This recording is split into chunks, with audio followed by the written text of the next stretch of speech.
Good afternoon, everyone. A very good day to every one of us. We are delighted to be connecting with you again this month. This is the WAiC network, and if you are joining us for the very first time, you are most welcome. WAiC is a capacity building network for women academics and postgraduate students in the built environment. WAiC is like a support group where we help each other grow as we navigate our careers in the academic space. At WAiC, we provide free mentoring, networking, collaborating opportunities, and most importantly, we meet online every month to improve on what we do as teachers and as researchers.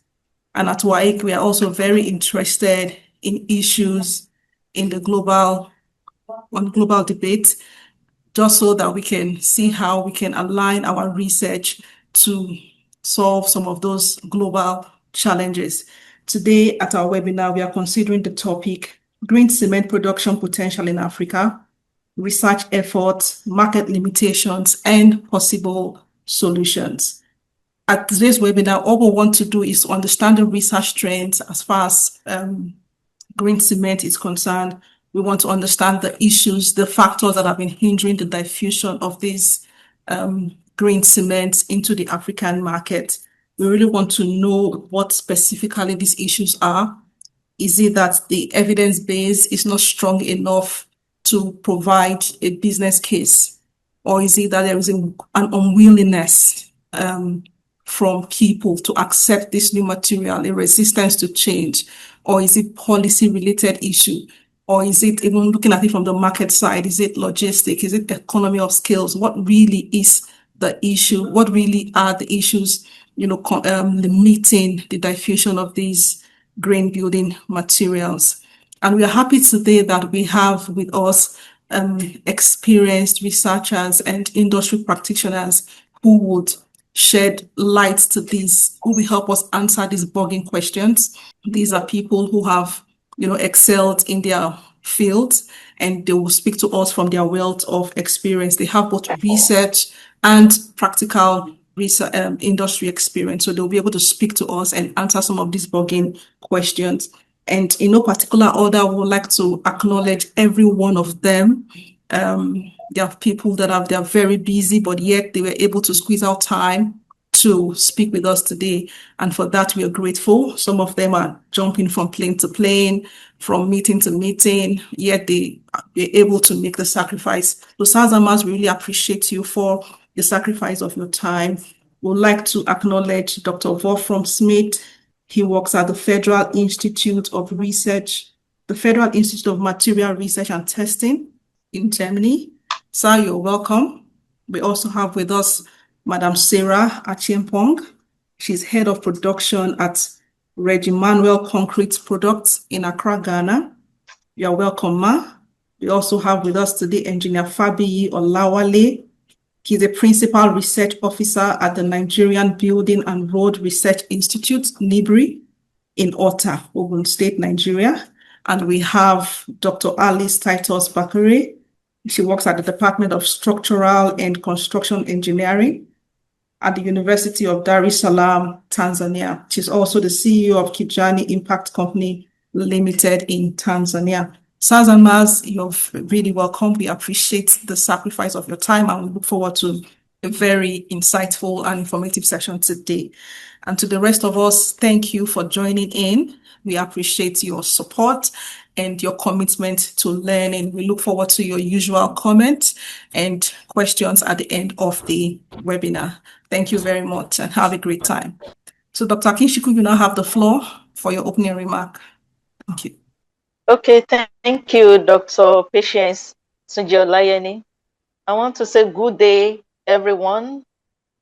And I would like to say good morning to the Chancellor and the Chairman Board of Regents of Covenant University in person of Dr. David O. Oyedepo. I'm saying good morning to the Vice Chancellor, Professor Timothy A. Anake. Please, I will observe the already established protocol for this webinar. And before I go into my opening remarks proper, I want to join my voice with Dr. Olayeni about WAiC, that is Women Academics in Construction, and where the platform is promoting scholarship among women academics, even postgraduate students. It empowers women academics in built environment.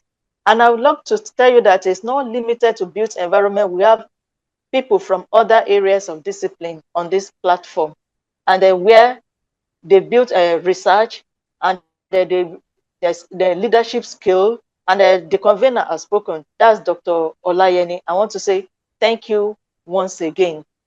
So by way of opening remarks, when we'll be looking at the topic, green cement production potential in Africa, research efforts, market limitation, and possible solutions. Everybody on this platform this day, we are here to provide solution to a global crisis. And you may be wondering, what is global crisis here? That is the climate crisis. Where do we come about climate crisis in this topic?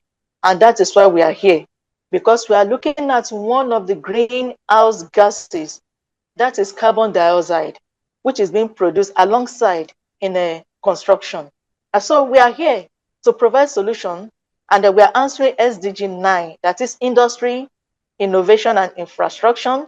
Also SDG 11, sustainable cities and communities. I want you to agree with me today that there is a big challenge in Africa. In fact, Nigeria is not exempted, and this is the challenge of housing deficit due to rising population. The population is growing at alarming rates. In fact, I can say at a geometric progression. So we are here to tackle two issues.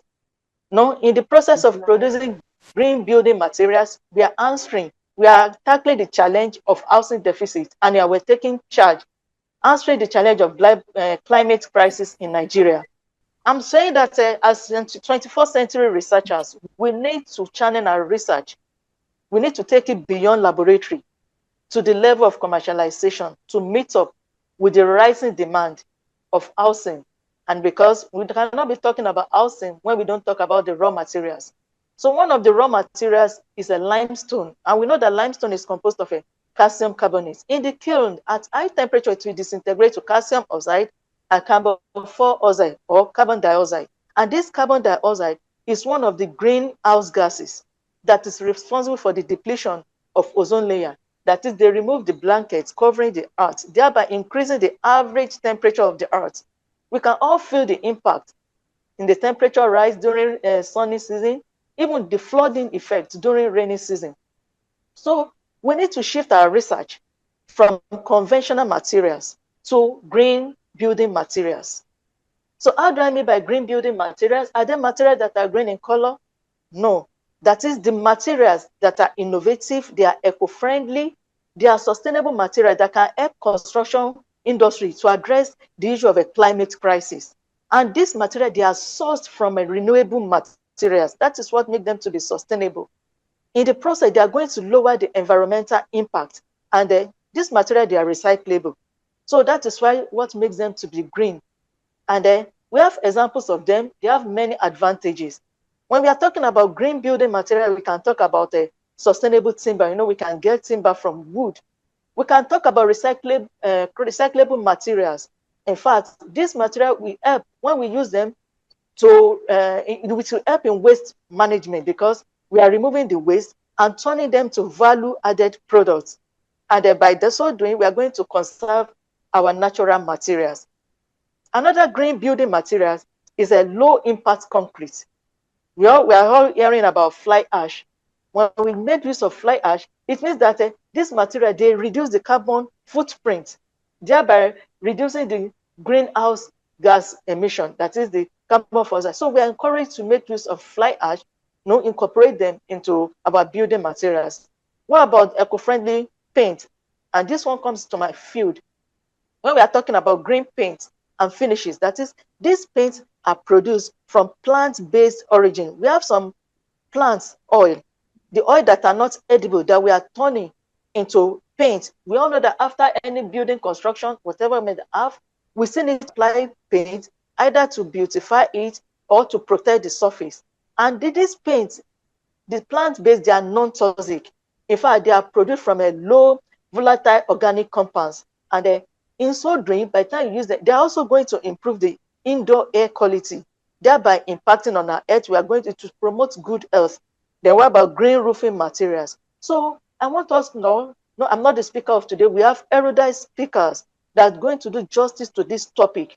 That is when we are talking about green cement production potential in Africa.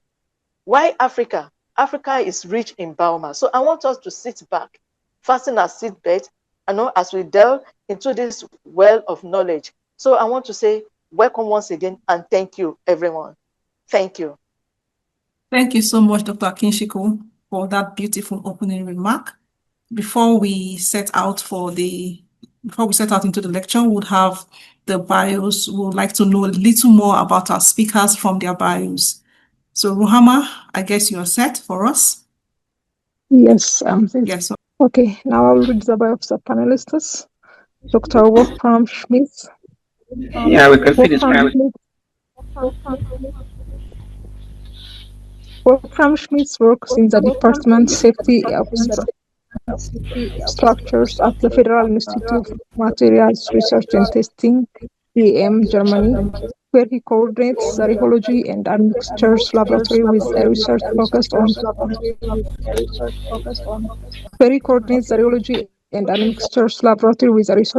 on particle polymer fluid interaction and innovative organic minerals, cement, and concrete constituents.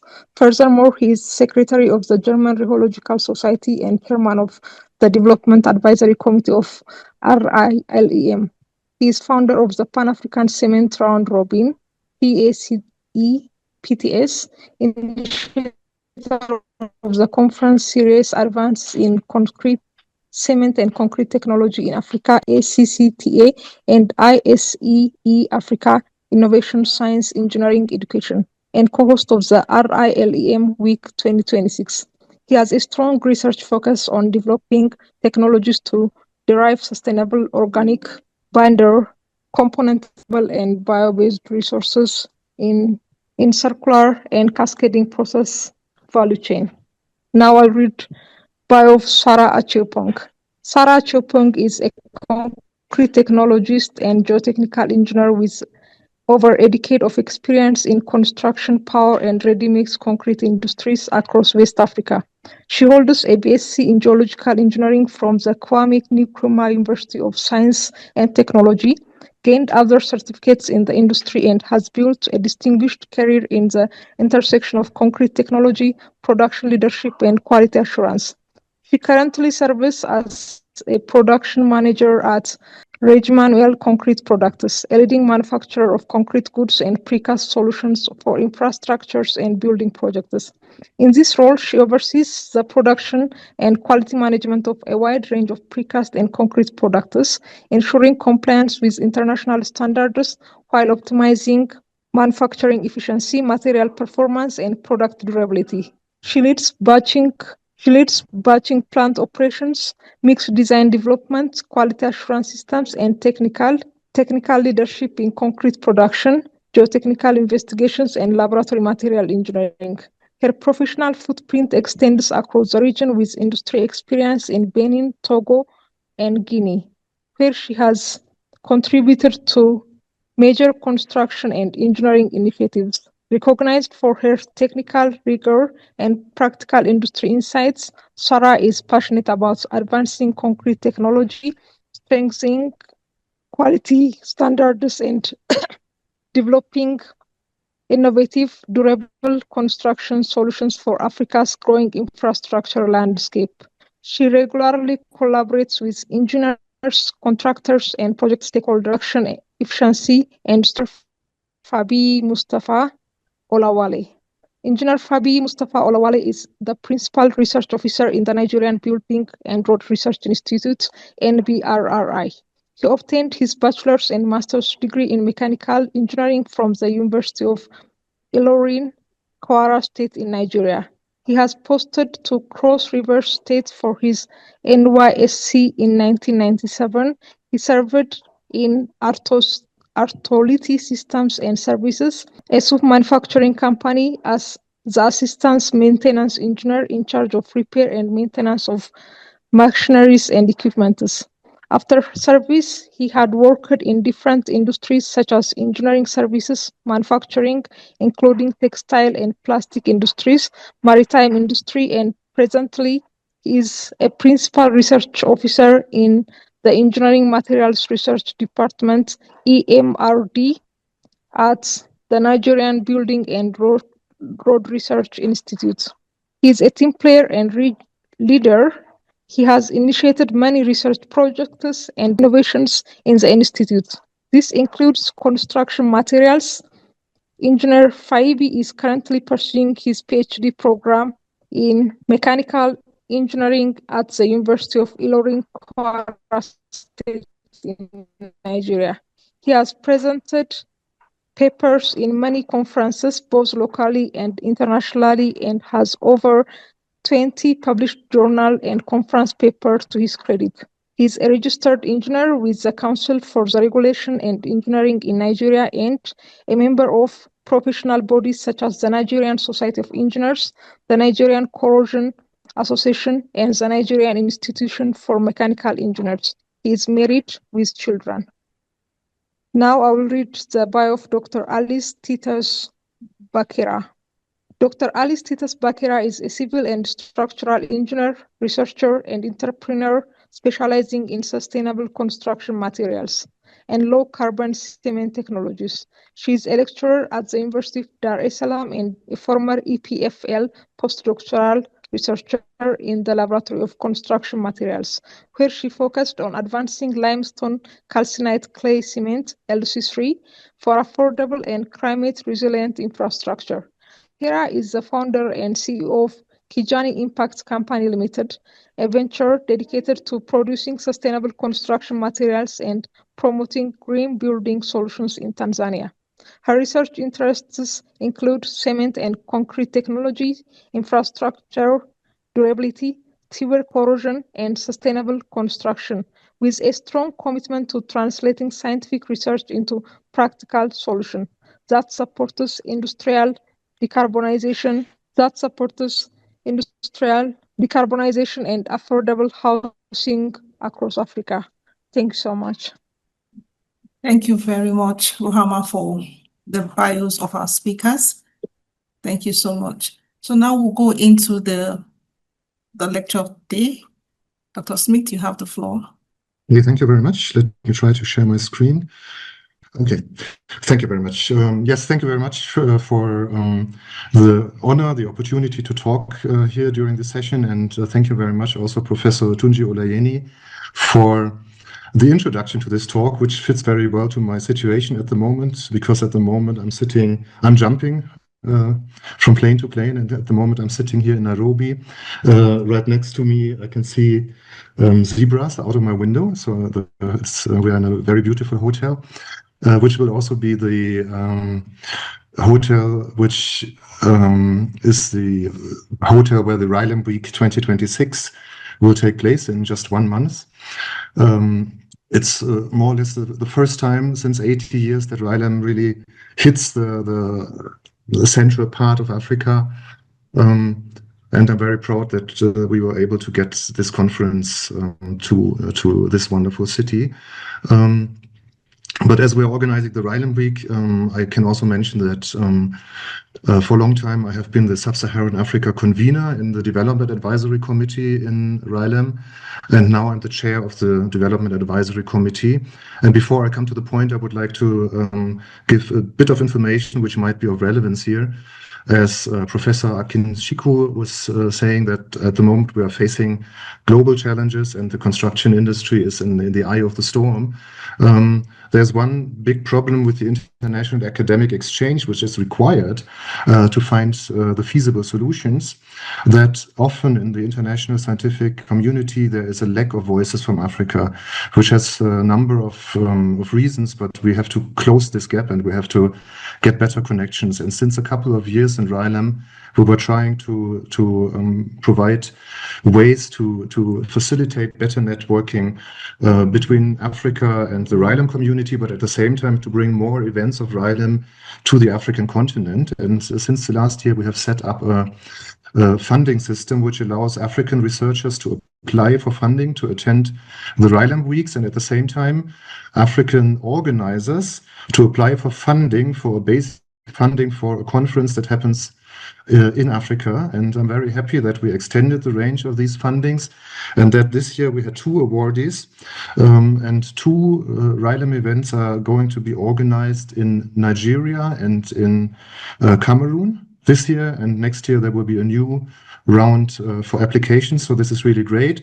And I'm also very happy to see that one of the hosts of one of the events, Professor Murtada Tijan, is also part of the group here. So this is quite a beautiful thing, and it showcases also how important international networking is.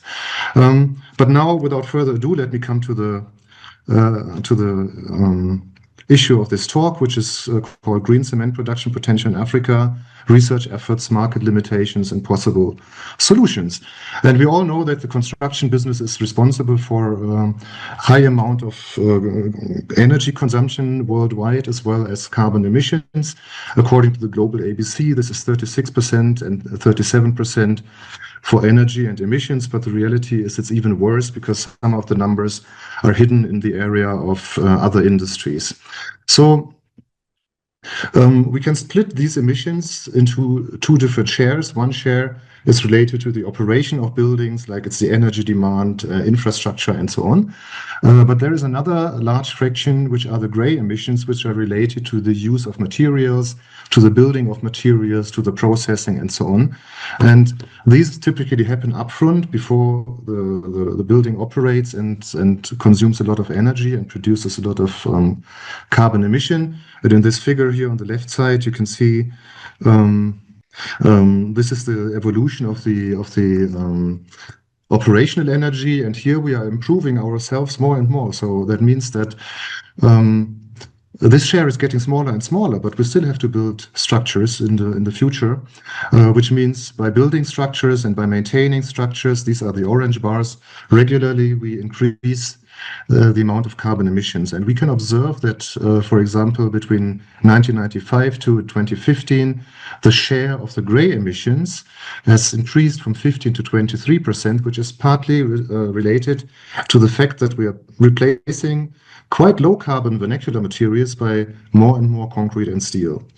And this is very important to distinguish between the gray emissions and the operational emissions, because if we want to look at solutions, we have to look at the boundary framework in which we are operating in. If we are operating into boundary framework with a high building stock, like the country where I come from, Germany, where we have a dense population and most of the structures have already been built, we are struggling with the fact that the operational energies are very, very high, and we have to find technical solutions to reduce the operational energies. But since most of the structures have already been built, we have only small future construction activities, which means our gray emissions can be significantly lower than in other parts of the world. So we have to focus very much on the operational emissions, much more than on the gray emissions. But in regions with a low building stock, and I would assume that most of Africa, where a lot of population growth will happen and a lot of urban growth will happen, nearly everywhere, it's even if regions are already densely populated, the growth overcompensates this, which means that there is a low building stock compared to what needs to be built in the near future. And here, the operational energy offset at the moment is very low. But the good thing is that in regions where the building happens as of now into the future, all those good technologies to save the emissions, to save the energy, can already lever if they are implemented right from the beginning on. So the operational energy are a much smaller problem, but we still have to build these structures, which means the gray emissions are much more important for regions with a low building stock at the moment. And if we take a look at the African continent, we can see that of those urban buildings that will have been built in 2050, only 20% have already been built, and 80% are yet to be built. That's a huge amount. And if we think about the development of some urban regions like Lagos with 88 million inhabitants, or Kinshasa with 83 million inhabitants projected until the year 2100, or Dar es Salaam with 74 million inhabitants, these are dimensions which are unprecedented. So it is necessary to develop solutions that are not coming from the past, but which are capable of coping with the challenges in the near future. And we do not know exactly how these challenges look like. And then if we ask ourselves how we can reduce the carbon emissions and which would be the materials to do this, the question or the answer is at the end of the day relatively simple, because here you can see mass fractions of all the materials that are currently being produced for construction, and we can see that gray bar stands for concrete, and it makes out a huge mass fraction. If we convert it into volume, it's still a huge volume fraction of all materials that are being produced, whereas if we compare the masses of volumes that we produce with the CO2 emissions that are resulting from this, they are relatively small fraction in comparison to other materials. And then we certainly also have to see that this is the demand of the world. So we cannot simply, even if we don't want to build with cementitious materials and concrete, we cannot simply replace this fraction by other materials which possibly have a much higher carbon footprint. So the solution has to be found in those materials that we already use at scale at the moment, and which are the only materials that are available. But there is a high correlation between the carbon emissions per capita and the cement and concrete consumption in the world. So this figure shows the per capita CO2 emissions that are stemming from cement in different regions of the world. It doesn't matter where these numbers come from. These are different regions just, but we can see that in relation to the per capita gross domestic product, we can see that with increasing wealth, with increasing per capita GDP, there is in the beginning something like a linear increase of the CO2 emissions that stem from cement until a certain peak has been reached. And beyond this peak, we can see a marginal decline again. But the characteristics of this figure are history-based, because in the past, the more concrete we consumed, the more ordinary Portland cement clinker we consumed, because concrete production and cement production were directly linked to each other with the mindset of the past. What we can see is that those countries where the major future construction activities will happen, they are all in this region, which means if we would continue with business as usual, we would still have this big hump in front of us. But the good thing is that today we have technologies to uncouple the concrete production from the cement consumption. So we do not have to continue to wastefully deal with ordinary Portland cement clinker. We can reduce the cement and still produce the concrete and contribute to economic growth, which means countries which can be found in this part of the axis can simply skip this hump, which is really only history-based. In this time we didn't have a better knowledge, but today we have the better knowledge, and we can directly skip this and step into the future without wasting cement in our concrete. And we made a projection for the case of Kenya, where we were looking at the per capita CO2 emissions and projected this into the year 2050 for different scenarios. And this is the business as usual case, as we can see here. Then we played with different scenarios that helped us to reduce the carbon emissions. And if we used the best scenario where best practice was applied with the best possible materials, and the informal sector was included as a contributor to the CO2 emission reductions, we could even turn the overall trend. And the informal sector plays a major role on the African continent, because people always want to formalize the informal sector. But if we look at the numbers for different countries, we do not see that the informal sector is decreasing. It's rather increasing, which means the informal sector is here, and it's an important contribution to the economy. What is interesting to understand is that low carbon solutions, if they are local, they are typically also the cheaper solutions. So low carbon solutions by nature are attractive for players in the informal businesses. And the good thing is also that the business gains in the informal business, they stay in the local economy and do not flow out into international pockets. But certainly safety has to be ensured in this. But what definitively is required is a better informality in the use of cement and concrete. Together with the Ghana Standards Authority, we have developed a handbook where it's like a teaching tool for people, for players in the informal sector, how to build safely. But at the same time, we also provided data how to save costs and at the same time reduce the carbon footprint. So this is something quite beautiful to look at. I think it's a good recommendation. But how does it work that we reduce the carbon footprint and possibly also the cost for concrete as a product? So traditionally, concrete is composed of ordinary Portland cement. Maybe we use some chemical admixtures. And we mix it with water to form the binder, and then this binder puts sand and aggregates together to form concrete. But 90 to 95% of the carbon emissions of concrete, and it's rather 95%, are all stemming from the production of ordinary Portland cement. So the way forward, how we can reduce the carbon footprint of concrete in general, is to replace as much as possible ordinary Portland cement by supplementary cementitious materials, some of which were also already mentioned in the introductory note in the very beginning. So the industry already sees these supplementary cementitious materials as the big future investment. Recently, there has been a McKinsey report that was having the headline, "The Future Cement Industry, a Cementitious Golden Age." And they were projecting that in 2035 already, supplementary cementitious materials will become a business of $8 to $10 billion.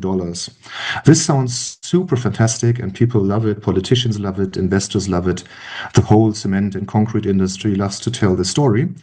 But unfortunately, in this story, people typically forget that we have been using supplementary cementitious materials since the very beginning of cement and concrete technologies. So if we go down history lane of concrete and binders for concrete, we can identify that the ancestor concrete, the opus cementitium, which was invented by the Romans by activating natural pozzolana, was a binder and a concrete system which was fully based on supplementary cementitious materials. Then we had a long induction period. Then some evolutions came based on temperature. In 1824, the ordinary Portland cement was patented. In 1843, it was invented. And some decades later already, we started to blend ordinary Portland cement with ground-granulated blast furnace slag, oil shales, fly ash, limestone. Then we invented the ternary cements, which opened the door for what is very common today, and it was already mentioned in the CV of Dr. Alice, the limestone calcine clay cements, which is a ternary system. So this is where we are today. And we assume that those supplementary cementitious materials have the potential to reduce the carbon footprint of binders by 15 to 40%. It can be even more, but all related to a technology that is nearly 200 years old. And we neglect that in the meantime, there has been a lot of evolution here. So we have always been using those supplementary cementitious materials. We were just not talking about it because the customers didn't like to hear that the Portland cement was blended. And now we do the same thing as in the past, but the marketing converts the negative story of the past and moves it into something which sounds very positive and fancy. But there is a limitation, indeed, which is that all those supplementary cementitious materials that we have available in this world, coming from industry at large scale, which is fly ash and ground-granulated blast furnace slag, are limited to approximately 17% of the global cement production. So we cannot extend those cements anymore, and the cement market is increasing and those supplies are decreasing. So we are in trouble, and this is the moment where the LC3 technology enters the stage, because this is based on calcine clay and clays are abundantly available. So this is really something that is interesting at an industry scale, but we have to be very careful because LC3 is just a marketing name. It's nothing new. The problem is, since LC3 is perceived by the customers and by politicians as a brand, as something which is extremely novel and new, unfortunately, everybody is focusing just on LC3, LC3, LC3, and that sometimes excludes to look at alternatives which are probably much better in a regional framework and much lower in carbon emissions. After all, LC3 is just yet another ternary binder, and according to the standards, instead of calling it LC3, we would also be able to call it SEM2, B, C, or even D if we take some novel approaches, and we would abbreviate it with LQ, so we have this ternary system included. So it could also be called like this, but certainly this is not as sexy as the short abbreviation LC3. But it's nothing extremely novel, it's just another resource that we are using, which is quite well available. So in terms of evolution and scientific progress, LC3 is not the end of the story. If you look at this history lane, there was always a next step. It's just the best available technology that we have at the moment, and it is without changing the existing business model of the industry. So this is where we are. But maybe it is necessary to really create something like a real system change. Maybe this is what we need, because we need a disruptive change to master the challenges. So what would be a possible future for binders for concrete? And I believe that we probably have to step beyond ternary systems. So at the moment, we limit ourselves to just put together three reactive components to form a cementitious binder. But today we are having artificial intelligence that I'm not a friend of artificial intelligence. Actually, I think it's supporting brain rot. But I believe that when we are using it as a tool to accelerate mathematical problems, then artificial intelligence can really help us. And therefore, I do believe that if we step beyond the ternary binders and get into something which I would call multinary binders, and we would use locally available resources, then we can develop something which is really fit for the future. And so what does it mean, multinary binders? And I would like to provide an analogy to food. I, for myself, for example, I love avocado, and everybody knows that avocado is super, super healthy. It's composed of a certain percentage of water. It contains a certain percentage of carbohydrates and a certain percentage of lipids. And the problem is, if I want to eat avocado in Germany, I have to fly it in because it doesn't grow in Germany. So it has a high carbon footprint for me to eat it. So if I want to avoid the high carbon footprint, I have to help myself by finding locally available vegetables and fruits and mix it together to form exactly the same system that the avocado provides me as a one-fit-all system. I have to think a little bit more on how to do it. I have to put a little bit more of processing into it, but after all, I can create the same thing as the avocado from a salad of different components. And this same system can be converted or it can be applied for cementitious binder systems as well. So instead of providing a Portland cement, which is based on limestone and silica and alumina sources, particularly clay, we can also make something like Portland cement salad or a multinary cement composed of a multitude of different components which are locally available. Because after all those reactive materials, they all follow very fundamental principles. It doesn't have to be fly ash. It doesn't have to be slag. It doesn't have to be microsilica. It doesn't have to be calcine clay. All those materials, they follow the same chemical and physical principles. They either act as a filler, so they fill the gaps between the particles and can act as a hydration seed, or they are latent hydraulic, which means they come along with calcium, but they need to have an activator for the reaction of calcium and silica to form calcium silicate hydrates. Or we have the pozzolanic reaction, where the supplementary cementitious materials do not carry calcium, but they take the calcium hydroxide, which comes from the reaction of cement and water, to form calcium silicate hydrates. This is all we need to provide a chemical reaction that forms calcium silicate hydrates or alike binders. So at the end of the day, there are millions of resources available on our planet that provide exactly those mineral oxides that we need, calcium oxide, silica, and alumina. But what is the reason why we don't use it? Why don't we use them? It sounds so simple. Well, let's go back to what concrete is made of. Portland cement, supplementary cementitious materials, chemical admixtures, water, sand, and aggregates. Now we have to blend the binder, the powders. The cementitious material is the cement, Portland cement, and the supplementary cementitious materials. And we can do this at a large scale in a cement factory. But at the end of the day, it really only doesn't matter. It only matters at the moment where we add water to the system, what kind of blend we are having. So it's also technically possible for a concrete construction site or a precast facility or a ready-mixed facility to just buy the ordinary Portland cement and provide an own supplementary cementitious material and mix it at the moment when the concrete is mixed in the mixer. So at the end of the day, there are two technologies, blending the powders in the cement factory or blending the powders in the concrete factory. At the end of the day, the concrete quality is equal, and they would even have an equal market price. Maybe the concrete blending would even be lower in price because local materials can be used. So it's very, very much the same. They just come with their pros and cons. Like putting this together in a cement factory happens at a very robust scale, so it's very repeatable at a high quality. But in return, since cement factories require huge supply streams, they are limited to a very low number of supplementary cementitious materials that can be used at all, and these are those which are standardized. If you do that in a concrete factory, maybe you have to think a little bit more of what you put together. But the advantage is that you can use multiple, very heterogeneous options that would be available to form cementitious concrete.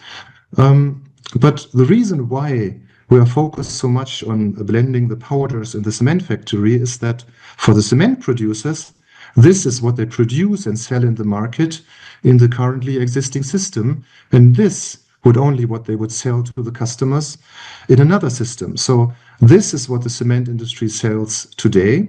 And this would be the sales for the cement industry if the blending would happen in the concrete factory. And this would go into other industries or to local companies. Certainly, this is not very much favored by the global cement industry. The problem is that most standards, regulations, and all codes are in favor of blending the cementitious binders in cement factories rather than in concrete factories. So the system is that the concrete producers just buy the binder and they just add sand, aggregates, and water and mix concrete out of it. So the well-established mindset is that cement producers know much better what is good for concrete producers, and the concrete producers are quite fools, and they need to be patronized by the cement industry. And this in 2026. At the end of the day, if we convert this again into a food analogy, we have to think about what is really the better choice. Like if, for example, I want to eat some Italian pasta with a tomato sauce, I can go to the supermarket and I can buy some dry powder, which I mix with water, and then I pour it over my noodles. This would have a very reliable quality, and I guess it's also tasteful. But at the same time, I could also go to the local market. I could buy local fresh ingredients. I could cut it into the right size that is required. I could add some local spices and flavor, make a perfect sauce out of it, and have delicious pasta at the end of the day. So which one would you choose? Certainly, people would prefer the tailored kitchen quality, right?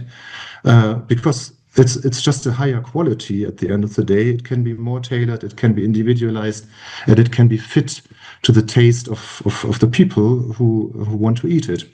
And at the end of the day, it's also cheaper because it's using local resources. It doesn't require transportation, bagging, and all these things. So in food technology, it's very logical. And I think we also have to change our mindset in our construction materials to find better and more local solutions. But the reason why we never really established a technology where the final improvement of the material happens in the concrete factory, but rather in the cement factory, is also a history-based reason, because most of the standards and most of the regulations are coming from EU countries.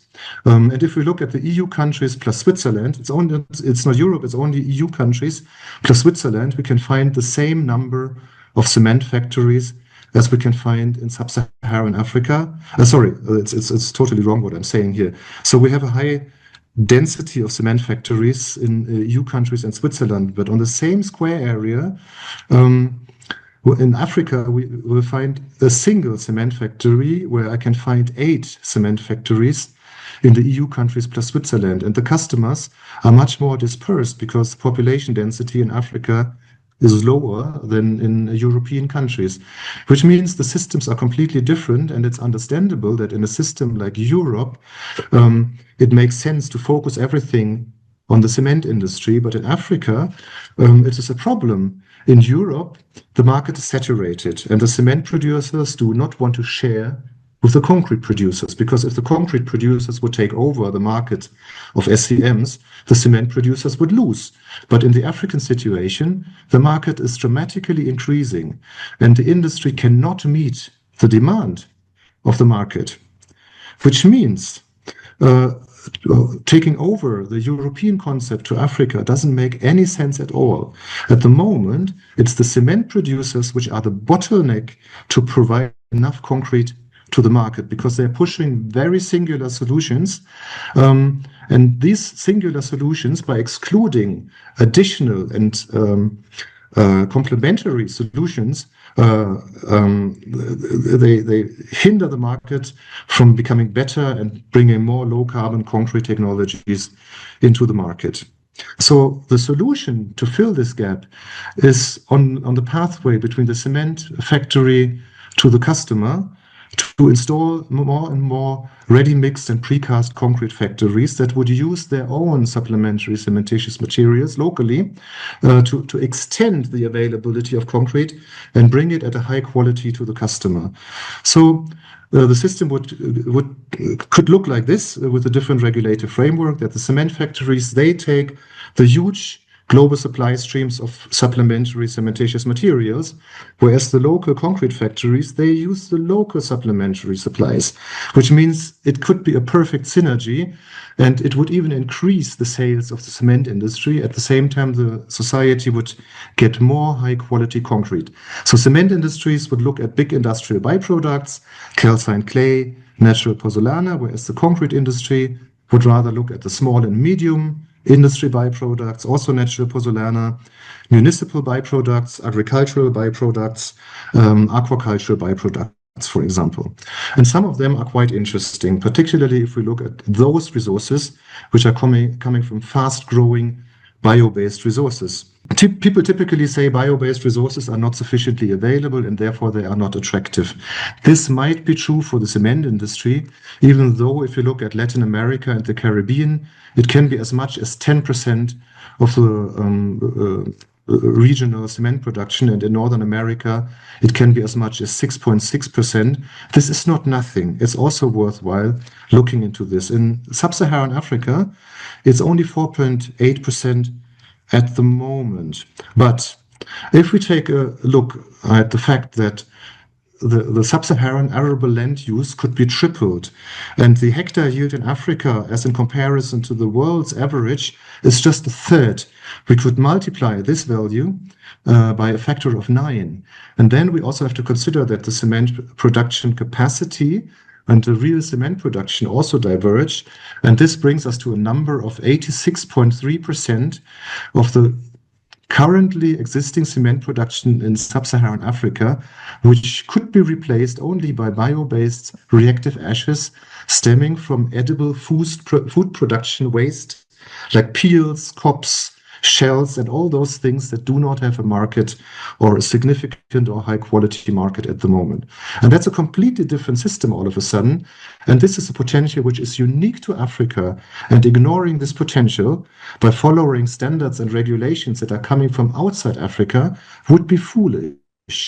And that it works, we have already proven this together with my colleague, Professor Olawale from the University of Lagos, We have built a house on the campus of the university, which is made out of cassava concrete, where we used cassava peel ashes to produce the concrete. But it's not only the ashes. Bio-based resources are abundantly available all over the world. We can use it as a low-carbon cement replacement. We can also convert it into carbon negative aggregates, and we can also convert it into organic chemical admixtures. And we can all do this at the same time. So together with colleagues in Ghana and Nigeria, we have developed a whole cascading process chain where we use bio-based resources which are unused, and first we give them a hydrothermal treatment to obtain organic polymers that help us to reduce the flowability of concrete, to reduce the water content. In this way, the strength is getting higher. We can reduce cement, so this contributes to lower carbon emissions. From here, we get into a pyrolysis to obtain a biochar. Some people want to put this to concrete. I'm a little bit about it, but it can make at low dosages. During the pyrolysis, we can collect everything that occurs as emission. We can convert it into something useful like energy, like oil, asphalt, and this biochar, which can be a carbon negative aggregate, or we use the biochar and use it as a fuel production. So we have bricks produced from fuel from a renewable resource, and the ashes after fueling the bricks are reactive and can be converted into cementitious materials. And now we can think very circular. So food production, and from this food production there is waste. This waste can first be boiled to obtain the polymers. What is left over are all the peels or the cobs and whatever is left over, which can be pyrolyzed. From here we can create the biochar, and the condensates can be converted into asphalt precursors and asphalt healing agents. Then we've got the char, which can be used as a water filter, it can be used for soap, as a soil enhancer.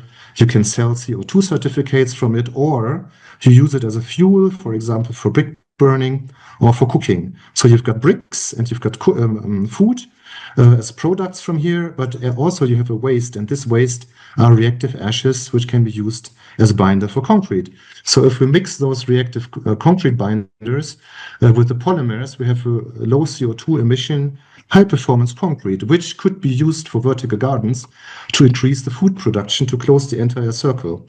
Or we use these reactive ashes and we mix it with the water filter particles to obtain a pervious concrete, which is even CO2 negative. And that could be used for process water treatment for cleaner food production. So this all makes sense in itself. And we use all the wastes that are there. We minimize the carbon emissions. We have huge circularity potentials. And we create employment perspectives in the rural environment by urban growth. So the materials are coming from the villages, but they are used in the cities. So this is perfect. And the best thing about it is we are only using renewable resources for all those processes and products.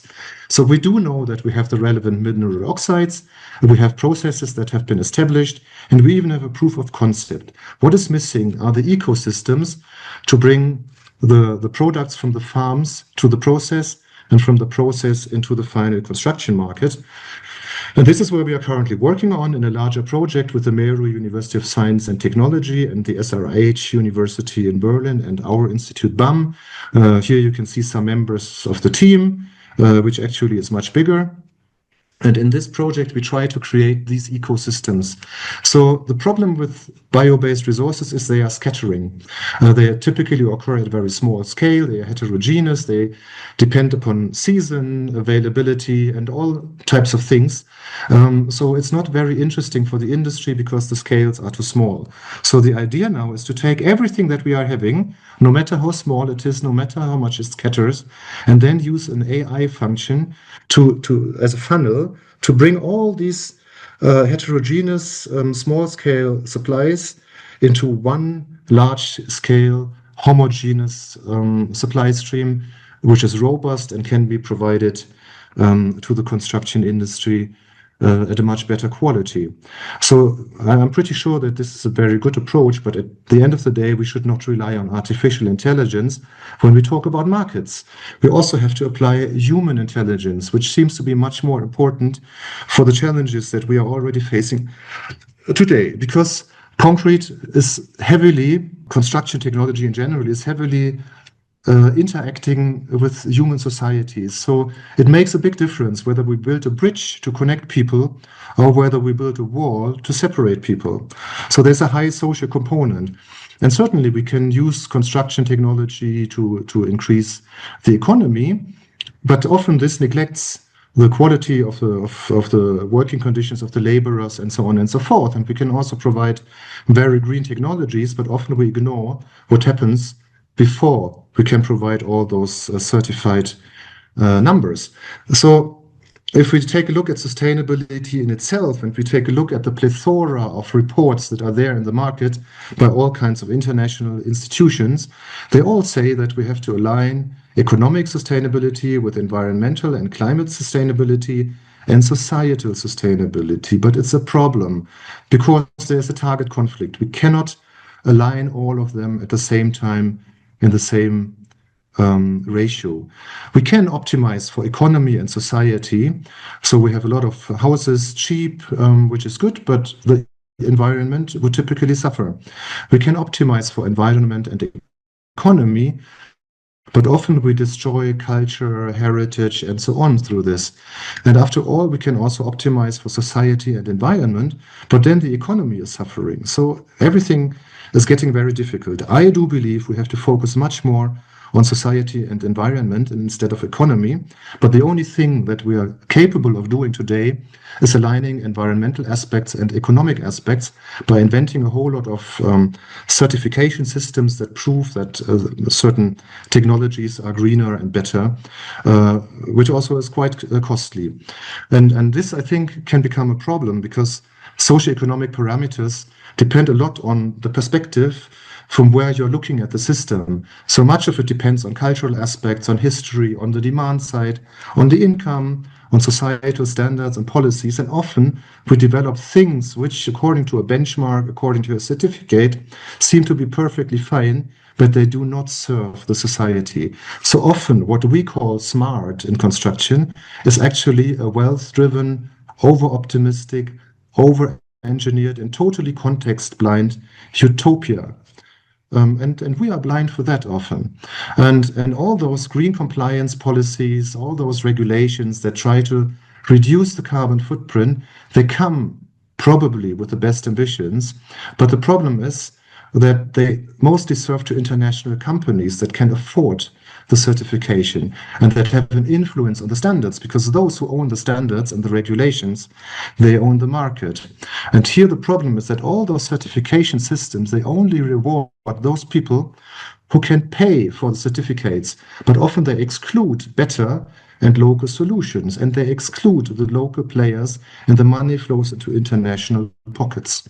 And it's a little bit like in history. So some centuries ago, Europeans came to Africa preaching the Ten Commandments. And I'm not saying anything against the Ten Commandments. They are a very valuable set of rules, very fundamental, very important.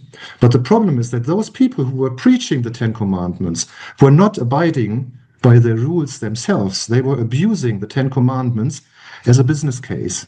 And now if you convert the system, we all know where this leads to, and we still see the challenges today.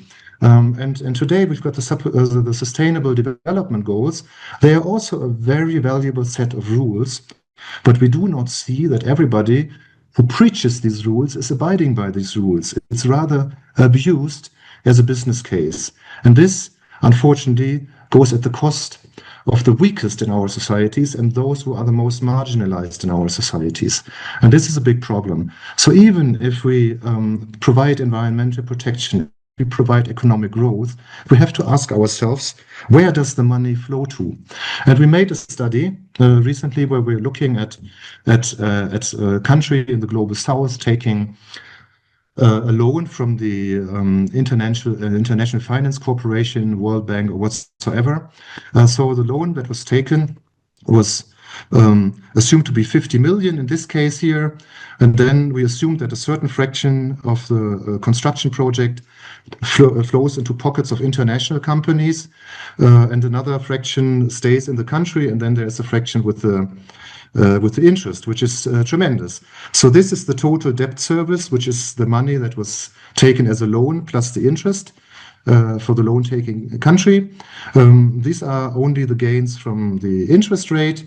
These are the gains that occur in foreign economies, and these are the gains that happen in the local economy. And certainly where the debt service has been reached by the gains from the local economy, we have a break even. So we did different scenarios, and we played one scenario where only 30% of the construction business was happening through local companies and 70% was going into international pockets right after taking the loan. And we can see that in this scenario, even after 15 years, the financial gains, so the capacity of the money that has been working in the local economy hasn't even reached half of the or maybe it has reached half of the debt service only. So this is really not reasonable for the local economy. Whereas in another scenario where we are assuming that 90% of the construction services were provided by local companies, and in this case we were even assuming that the local companies are less efficient than international companies, because that's the argument that people are always playing. So we are assuming instead of taking 50 million euros loan, the whole project is twice as expensive, 100 million, but 90% of that stay in the local economy to grow with the local economic growth. And here, after 10 years, the break even can already be reached. So even despite the fact that the investment cost was twice as high as here, it's much more economically sensible for the local economy. And this has to be considered. So this is just one very well objectifiable parameter. You can also play the same calculations with employment and so on and so forth, so you can get some numbers. And recently we had a workshop, and there's also a beautiful calculation on the socio-economic footprint of construction materials, where we were able to produce these spider webs for materials and also for structures to see how sustainable they are from a socio-economic perspective. I will quickly come to the end. So we found this spider web to assess the socio-economic footprint. But the problem is that many of these parameters are very, very subjective, and it's impossible to find an objective number for it. So we decided that it's probably better than developing real rules for socio-economic footprints to rather develop fundamental principles. I'm not going to elaborate on it, but we decided that very fundamental principles, like the 10 Commandments I mentioned earlier, can be much more helpful, and then they can be translated into a local context rather than standards. Because standards, as much as they can be good, they can also be an obstacle to innovation.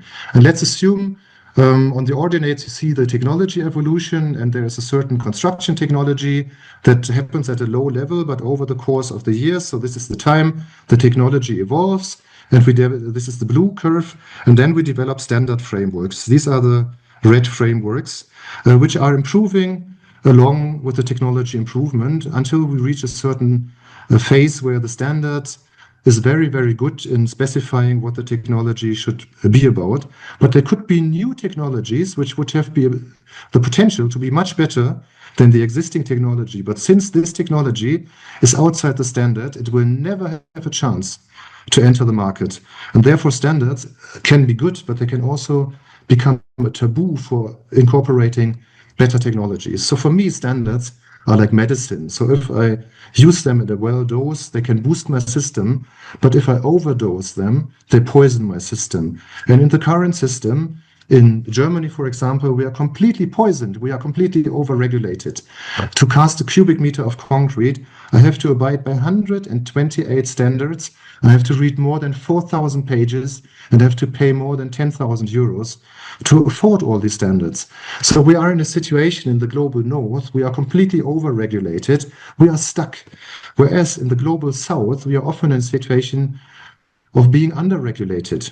But being underregulated, it is not a weakness, it is a strength, because it offers degrees of freedom to incorporate in every standard framework which is being developed to incorporate sustainable circular technology right from the scratch as a pivotal element of the whole regulative framework. And this way, if we work together in countries of the global north and the global south, hand in hand, you can enhance the standard framework, reduce it where necessary, and improve it where it's beneficial. I think this is really where we have to go to. So to come to the conclusions, I make it very short. We need new resources. We need new cascading process chains where we use everything that can be converted to something valuable in construction. We have to develop new supply chains, new value chains. We have to look at more resource options than we are doing today. We have to develop much more concrete engineering, and we have to use much more local resources. And if we want to implement all this into future technologies, it means that universities have to develop new engineers, conscious engineers that have a good understanding of the beauty of nature, of history, of markets, of microstructures, as well as of, I'm finishing in a minute, and the big global scale. So this is extremely important, and it only works if professors work hand in hand together with the students and they mutually learn. And this is so important because in order to develop future technologies, we have to select the best people we have. And if this is the normal distribution of talents in engineering, we have a small fraction of really talented engineers that we need. And then we would have another fraction of good engineers, but they would have better talents than rescuing our world. But the reality today is that in the current framework, it's very inclusive for male talents, but it's very exclusive for female talents, which means the male engineers, they take the whole framework because they get a job just because they are men, but not because they're excellent. But women get the job only because they are extremely excellent. And all those people in this range, they would never get a good job. And that means that the average woman would outperform the expectation, whereas the average man would always underperform in comparison to the expectation, which means finally that more women in civil engineering enhance the performance of men in civil engineering, and that purely mathematically. And this is the reason why those events that you're organizing here are extremely important. And with that, I apologize for my many words. I thank you very much for your kind attention, and I hope to see you very soon in Nairobi. Thank you very much. Thank you so very much, Dr. Smith. This was a whole lot, rich, informative, and a lot for us to take in actually. But thank you so much for your openness. Thank you for sharing all of this with an open heart. And I'm sure we'll have questions at the question and answer session. Thank you very much. Before we move on to the panel discussion, we'll quickly take our pictures now that the house is still full. So let's have our pictures.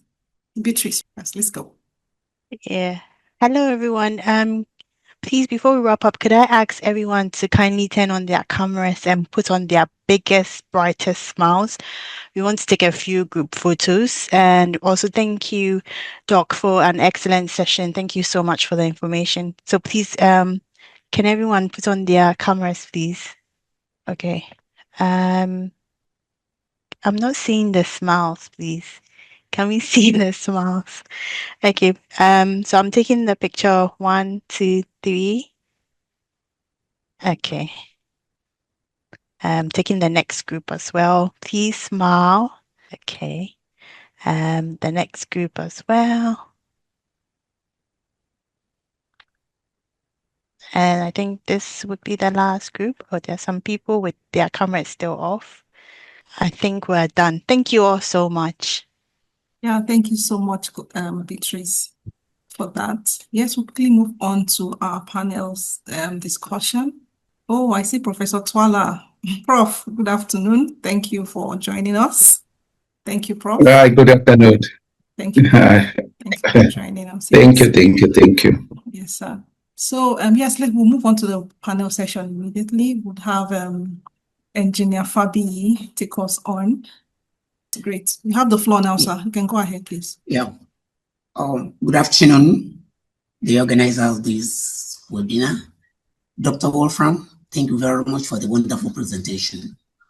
My name once again is Engineer Fabiyi Mustapha Olawale from Nigerian Building and Road Research Institute. From the organizer, I have just 10 minutes, and because of that, these slides I have up to 20. I think I will focus more on the challenges facing the use of alternative or sustainable materials, challenges facing the researchers, and the way forward. Research and development on the use of alternatives or sustainable building materials in Nigeria. A case studies of neighboring research studies, prospects, challenges, and the way forward.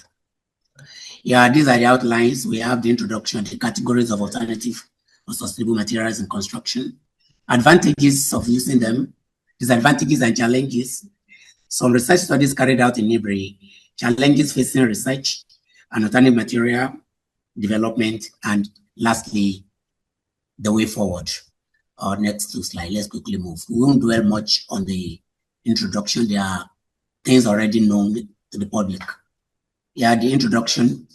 Alternative and sustainable materials are those materials in most cases found in locality and used as complete or partial replacement for conventional materials with the expectation that they will perform the same function when used.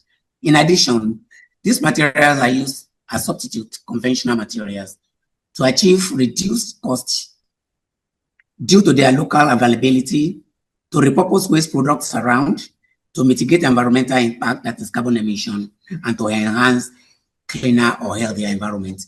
Next slide, let's move forward, because unless I have more than 10 minutes, I have to move faster.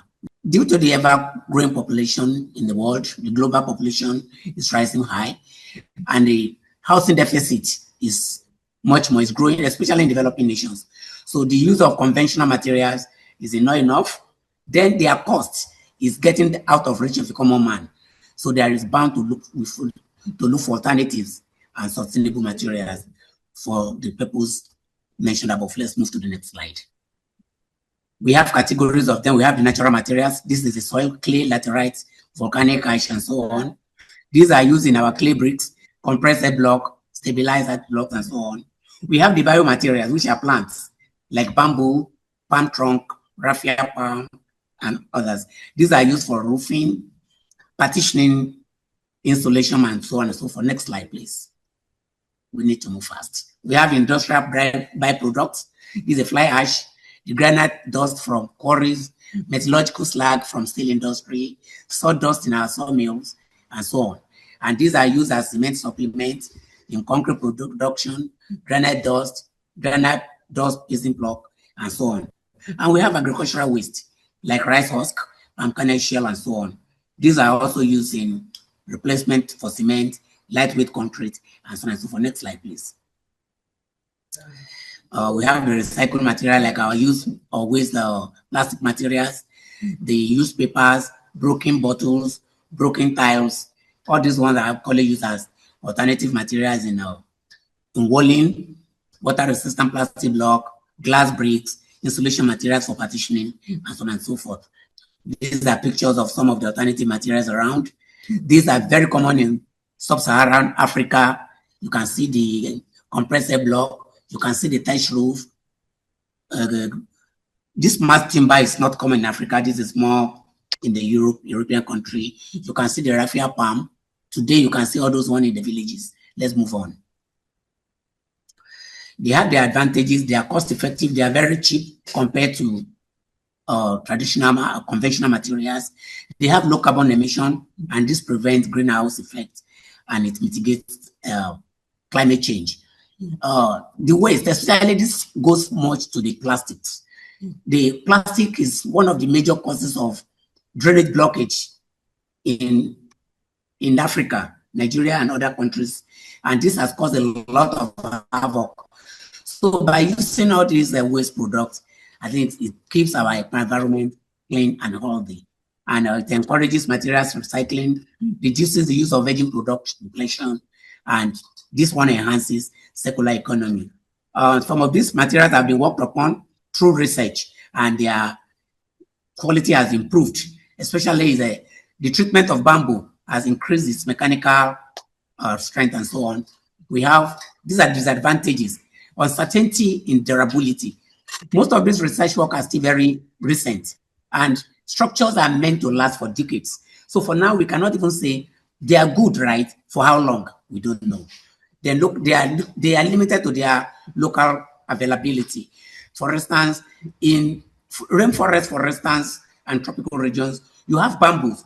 But if you go to the desert, these are not common. So the availability is restricted to where you can really find them. Then lack of standardization. Most of these new materials they don't have standard as conventional materials. And this is one of the reasons why professionals like architects, engineers, they don't feel comfortable in using them. Then higher initial cost and research and development. To do research on this, due to the fact that some equipment used are not very common. So it involves a lot of research funding before you can easily get to the final product. And this is one of the things that has been mitigating their use. Then when you get them, the shortage of skilled labor. Most of the time, I'll give an example of my place here of Nibri. We have our interlocking block. Fine. Ordinary mason cannot just use it. And the very few that are available, if there is much demand, skilled labor is still a problem. Then inconsistent in base materials and constituents. Most of the alternative material we are talking, they have different species. Like we have different species of bamboo. We have different species of woods used in the sawmill. By the time you start using the base material in mixing them for their reactivity with other materials, you have to consider different species. Because at the end of the day, what you get as like mechanical properties of a product you do here may not be the same depending on the chemical constituents of the base material you are using in another location. Then we have this problem of resistance from conventional market material producers. For instance, we have just talked about green cement now. When you have the people that are really global cement producers, they don't feel comfortable allowing this thing to go into the market. And this is also another challenge we are having. Limited commercialization. Due to fund and the fact that some of these materials are not found in the real expected large volume in certain areas, so to commercialize them becomes a problem. Yes, then we have emerging issues. We are talking of alternative material now. We have the problem of competition in material application. I want to give an example of the so-called using clay now. Clay is used for ceramics. Clay is used for so many things. Like Dr. Wolfram said, clay is used in some water treatment. Now, even if you now project that all these alternative materials, like laterite is used in subsoil and road construction, by the time you start making this thing popular, can it really cope? So we still have that one. We have communal issue. In some areas now, some of these materials are becoming useful. Before they are like abandoned project. But now that people are now saying that people are coming for them, you see some communities are now rising up. And before you know it, the price keeps increasing. Then environmental degradation. I will still use example of laterite, for instance. If, for instance, we now want to make use of our laterite compressed block, we want to make it popular, we want to start building estates all over the place, the chances are that some areas, the borrow pit will be everywhere. And before you know it, it becomes a problem to the environment. Let's move forward, please. Now, my institute, Nigerian Building and Road Research Institute, was established in 1978 by the federal government of Nigeria, and they saddled with a lot of responsibility of integrated R&D, that is R&D in alternative and sustainable material development, innovation and alternative sustainable material technologies, and knowledge-based practices in the fields of building and road construction, as well as engineering material development. It also involves in capacity building, robust extension services. The aim of all this is to provide adequate and affordable housing and road infrastructure, as well as increased economic empowerment for the people of Nigeria. Next slide, please. We have a lot of research work that are successful ones, but I'll just mention a few here. In the road construction, we have developed rubberized asphalt for efficient road patching, asphalt from natural sand and bitumen. We have developed agro waste-based modifiers for earth road stabilization. We have developed subgrade soil map in Nigeria that if you want to construct a road in Nigeria, you don't need to go, even if you want to go through your normal geotechnical, if you come to my institute, the map, the GIS map can help you to know what the type of soil in every section of the country. There are many others. And as well, most of these are, we have developed, designed and fabricated some machines, like this pedestrian roller compactor for access roads. We have the paving stone making machine for pavement for paver road. We have the road marking machine and others. Next slide, please. And in terms of building, we have done a lot of research on compressed bricks, compressed stabilized interlocking block, where you don't need mortar to bind you can just interlock it. And this can even go for mobile housing. When you're no more interested, you can remove this interlocking block and move your house to another place. We develop on a stone crate. We have our own green cement here. We call it Pozzolana, which has been developed from calcine clay and some agro-waste like palm kernel shell or volcanic ash. We have developed laminated bamboo for roofing. We have developed treated bamboo for reinforcement and fancy wall tiles as well. And we have machines in this respect. We have our machine for interlocking, block making machine, vibrating machine for metal tile, vibrating machine for granite dust paving, manual brick making, and others like that. Next slide, please. Next slide. These are some of the research studies that I've carried out. The next, we have now challenges facing alternative researchers. Move to the next slide, please. The next slide, yeah. Inadequate funding from government. This is a very big problem for the researchers in Nigeria and Sub-Saharan. Like I said earlier on, research work on alternative material is very expensive. But in Nigeria, very little is released for research. Then the government policy is not supporting the use of most of these alternative materials, making them to still lie in the drawer and in the laboratory. Low level of collaboration among researchers to execute quality impact research. This is very, very common in Nigeria. There are some research works that could have been very impactful, but they are still in the drawers and in the laboratory.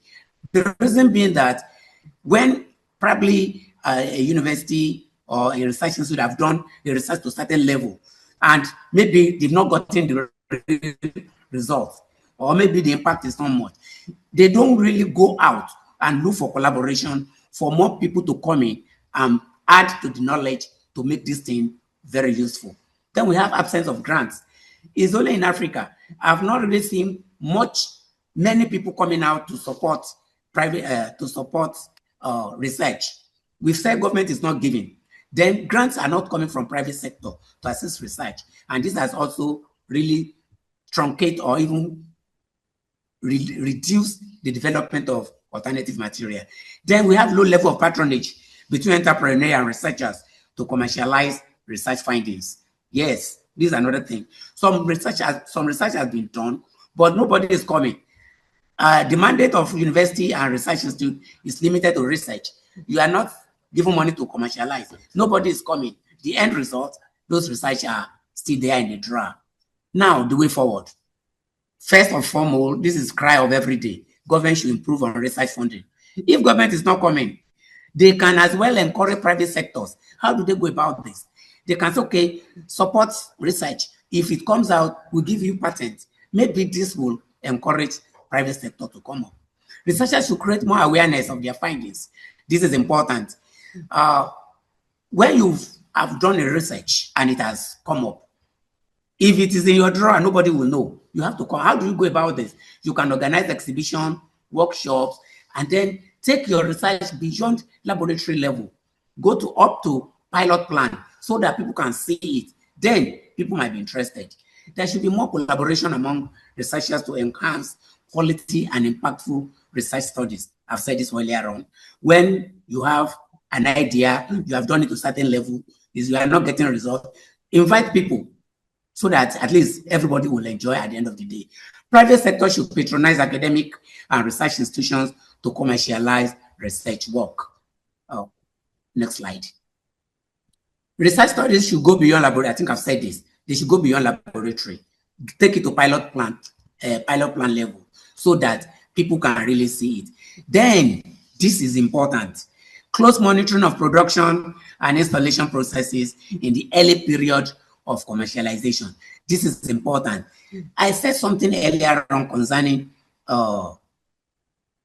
alternative material development. See, these conventional producers are not comfortable seeing something competing with them. So even if you have done a research and it has worked, When it's about to be commercialized, please, you need to monitor it. Otherwise, it will fail, and it's going to be deliberate. I can give an example of my place here. When Pozzolana was developed, there was this issue that it is partial replacement. So we will produce Pozzolana, we write it on the bag that people should add so amount of cement. I said, don't try it. By the time it goes out there, somebody will use complete Pozzolana to do something. And once that building collapses, it will go everywhere that they are producing rubbish, and that will be the end of it. That close monitoring is very, very important. I think I'm rounding up. Maybe I should put my conclusion. Yeah, thank you very much for that. I'm sorry I've wasted much of your time. Thank you, sir. Thank you so much, sir. We're grateful. Thank you for bringing this important perspective to the discussion. We'll still have you. Please hang around, sir. We would have questions for you, I'm sure, as we go ahead. At this time, let's have Madam Sarah. Madam Sarah, the floor is yours, ma. Thank you very much, Doc, for the explanation and for Fabiyi. I'm very happy with your research. I love your research works that you've been explaining so far. And I'm happy that this is coming up and people are really getting into this. I know the research has been there for a very long time, but we are still having these challenges in the industry. So we're going to talk about the limitations that we actually have and then the possible solutions that we can do to help. Next slide, please. So the main thing that we are talking about, why does it even matter for us to go through this whole processes of reducing clinker, green cement, and all those kind of things? If you look at Africa and our development, you realize that we keep growing and we are doing a lot of building construction day in and day out, from residential construction to the precast industry and all those things.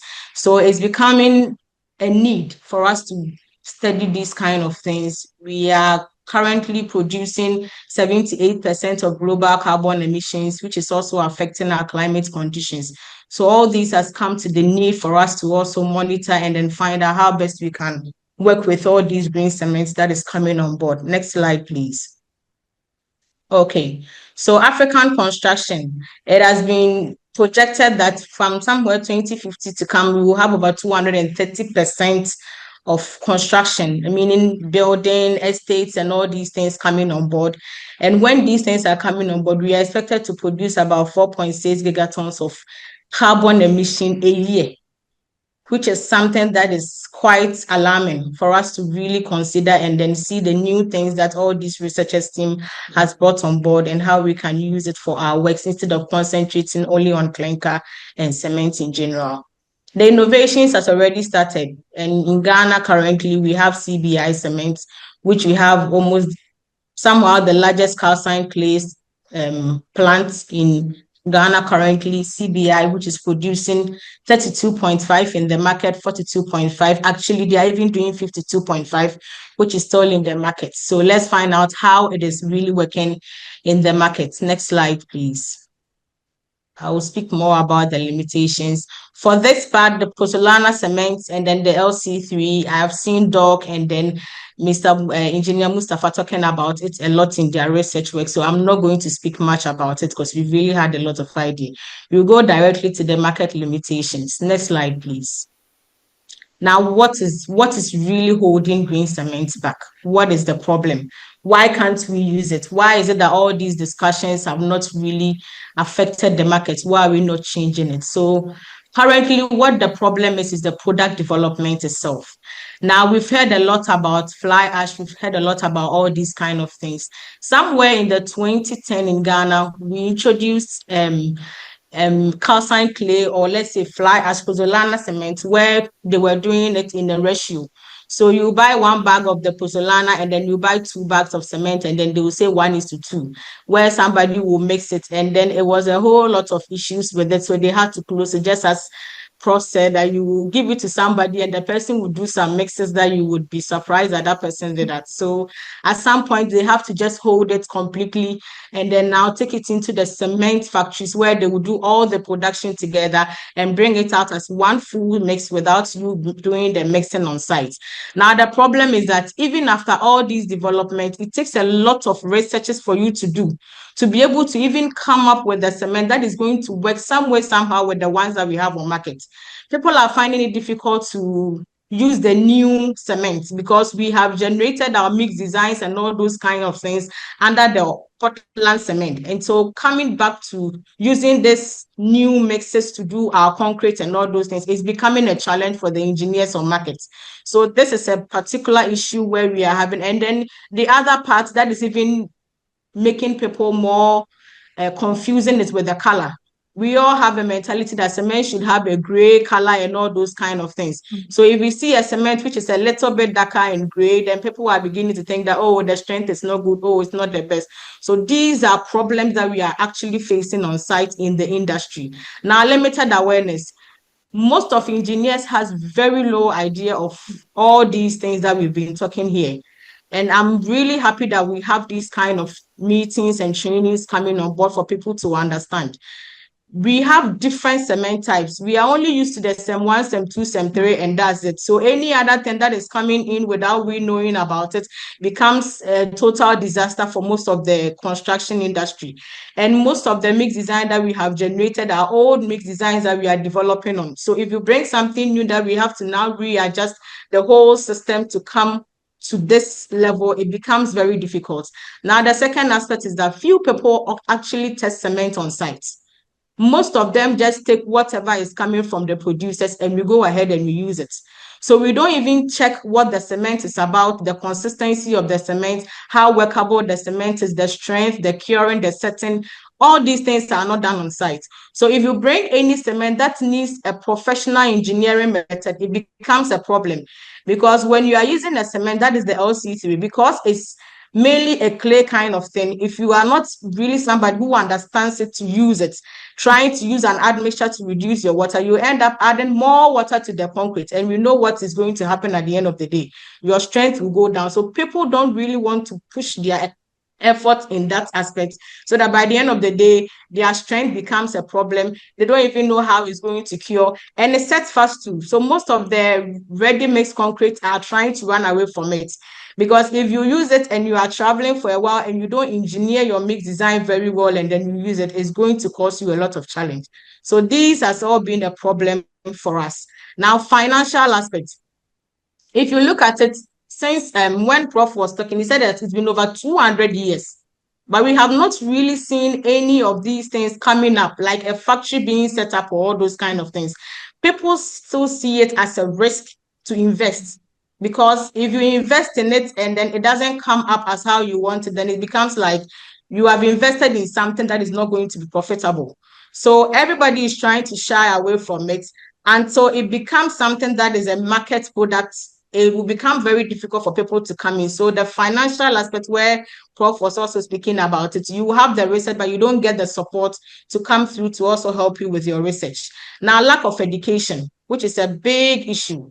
People don't know what this whole thing is about. People even don't understand the climate changes that comes along with it. People don't know how to even go about it, the differences between this one and then the OPC, how this will be beneficial. Aside we talking about the carbon emission, when you use this particular kind of cement, it has also a sulfate and chloride resistivity, which is part of this cement, talking about the calcined clay. So it is something that we need to regulate the market to be able to have people on board. The education that we are having shouldn't only be in the office. The education that we are having should also come up to help others to also tap into it and then understand more of all these supplementary cement things that we are talking about. And then the regulations. These are now, most of the African countries, we don't have our own standards that regulates these supplementary materials. Unless somebody tells me, because I've researched it. We all pick the EN and the BS standards, and then we try to polish it to suit us. But whatever we have is our locally made products, is our locally made staffs. So we can't pick a different standard to regulate it to become our standard. In this case, it makes people who are using it quite, you are held together, because whatever you are using is using somebody else's standards. We don't have a standard that stands for ourselves. We don't have any standard that is a locally produced standard that can stand for us in anything that we want to do. Now, other thing too is it has to do with the government sectors or even a construction sectors.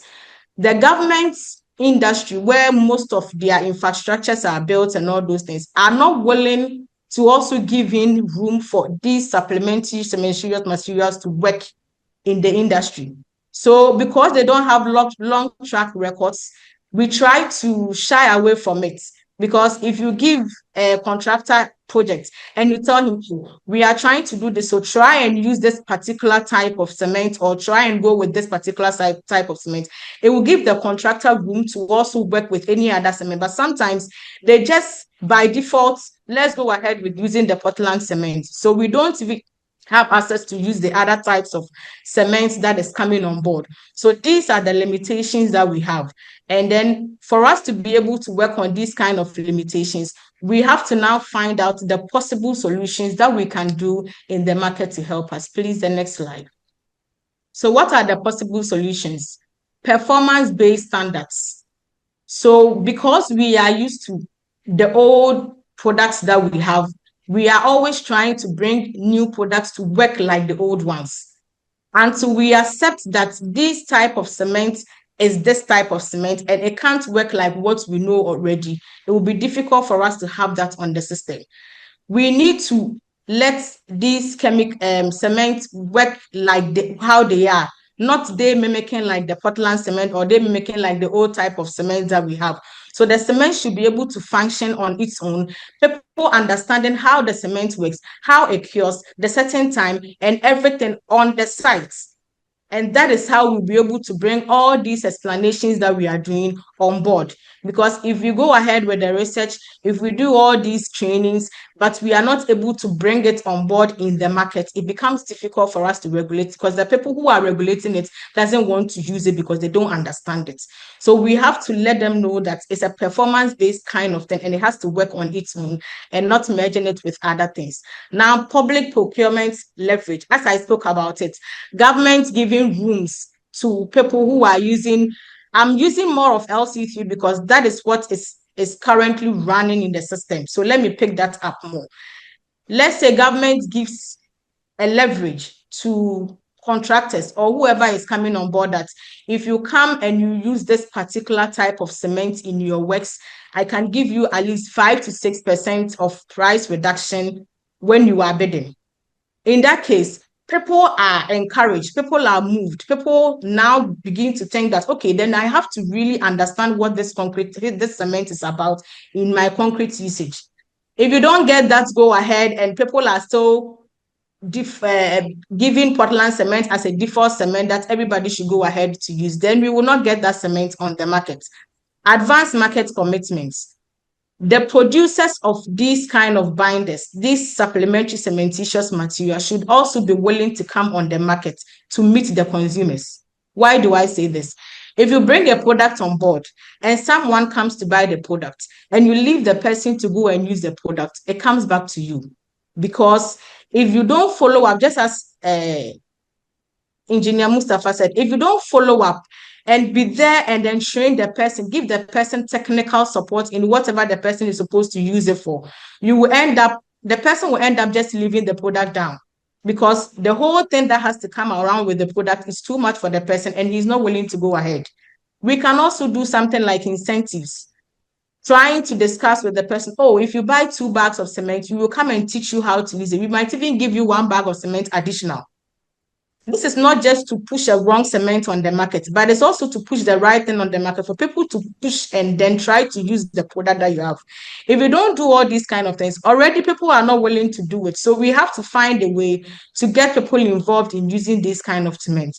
The next thing is the training. There needs to be awareness. People need to understand.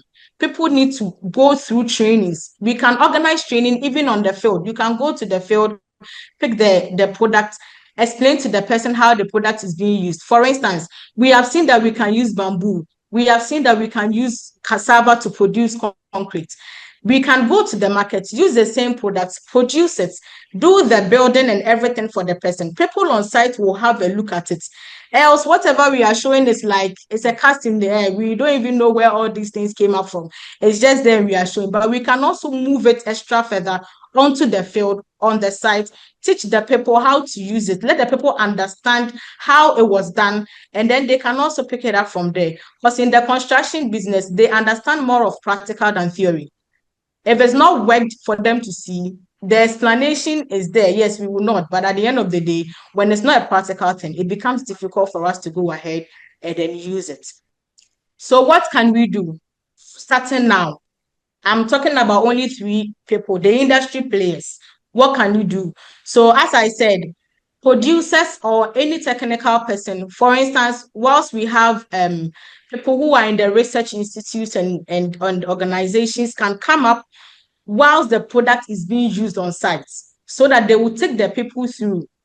They will support them, and then they will be able to start the project initially, at least at the initial stages, for people to understand it before we leave them up to do the product or use the product by themselves. So these are some of the things that we can come up with. We should also publish performance data to the market. Now we do all these things and then we keep the data to ourselves. If you don't publish it for people to go and read about it to understand what you are saying, nobody will come to it. The next question, whatever somebody will tell you is that, but we already have something that we are using. So what makes yours different from what we are using? So these are some of the data that we need to publish. Maybe we have tested it.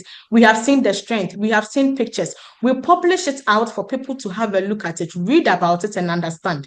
If we have long-term data where people can go to it and then see what it has been, like we producing cassava concrete, a building, which is very, very good. If we have this in our system, we won't be struggling with a whole lot of things that we have. Now we have it, we know that it's been there for a while, 10 years, there's no problem, 20 years, there's no problem, 30 years, then we know that, okay, it's something that we can also venture in. Then the industry people can pick it up and then take it up from there. Now, partnering with research institute, just as how Dr. have said, and then Mustapha too has said, is that we can also partner with them, understand what they do, the trainings that they have done, the researches that they have done, come together, and then they can bring all those things together for us to also learn. Even the raw materials that are being used, they can pick it up and do proper research and analysis on it before they can even give it to the cement companies to use. So for instance, clay, we know clay is very unstable material. The research institutions can pick them up, do a proper analysis of all these kind of things, understand clay, how it uses the climate changes, the conditions, the curing. We know that clay is, we have also realized that the LC3 clay and cement helps us, and it has a low chloride effect, it has a low sulfate resistance, it helps with water, I mean dampness too. So it's kind of waterproofing. Has there been a research? Has there been somebody who has sat down to do all these proper analysis on it to prove that, yes, it helps with all these things? If there is an institution who can pick it up and do all these kind of things, then whenever somebody is speaking, there's a proof record. There's a record that states that all these things has worked, and therefore that person picks it up to use it. Policymakers, they can fast track performance-based standards. As I said, we don't even have standards of our own.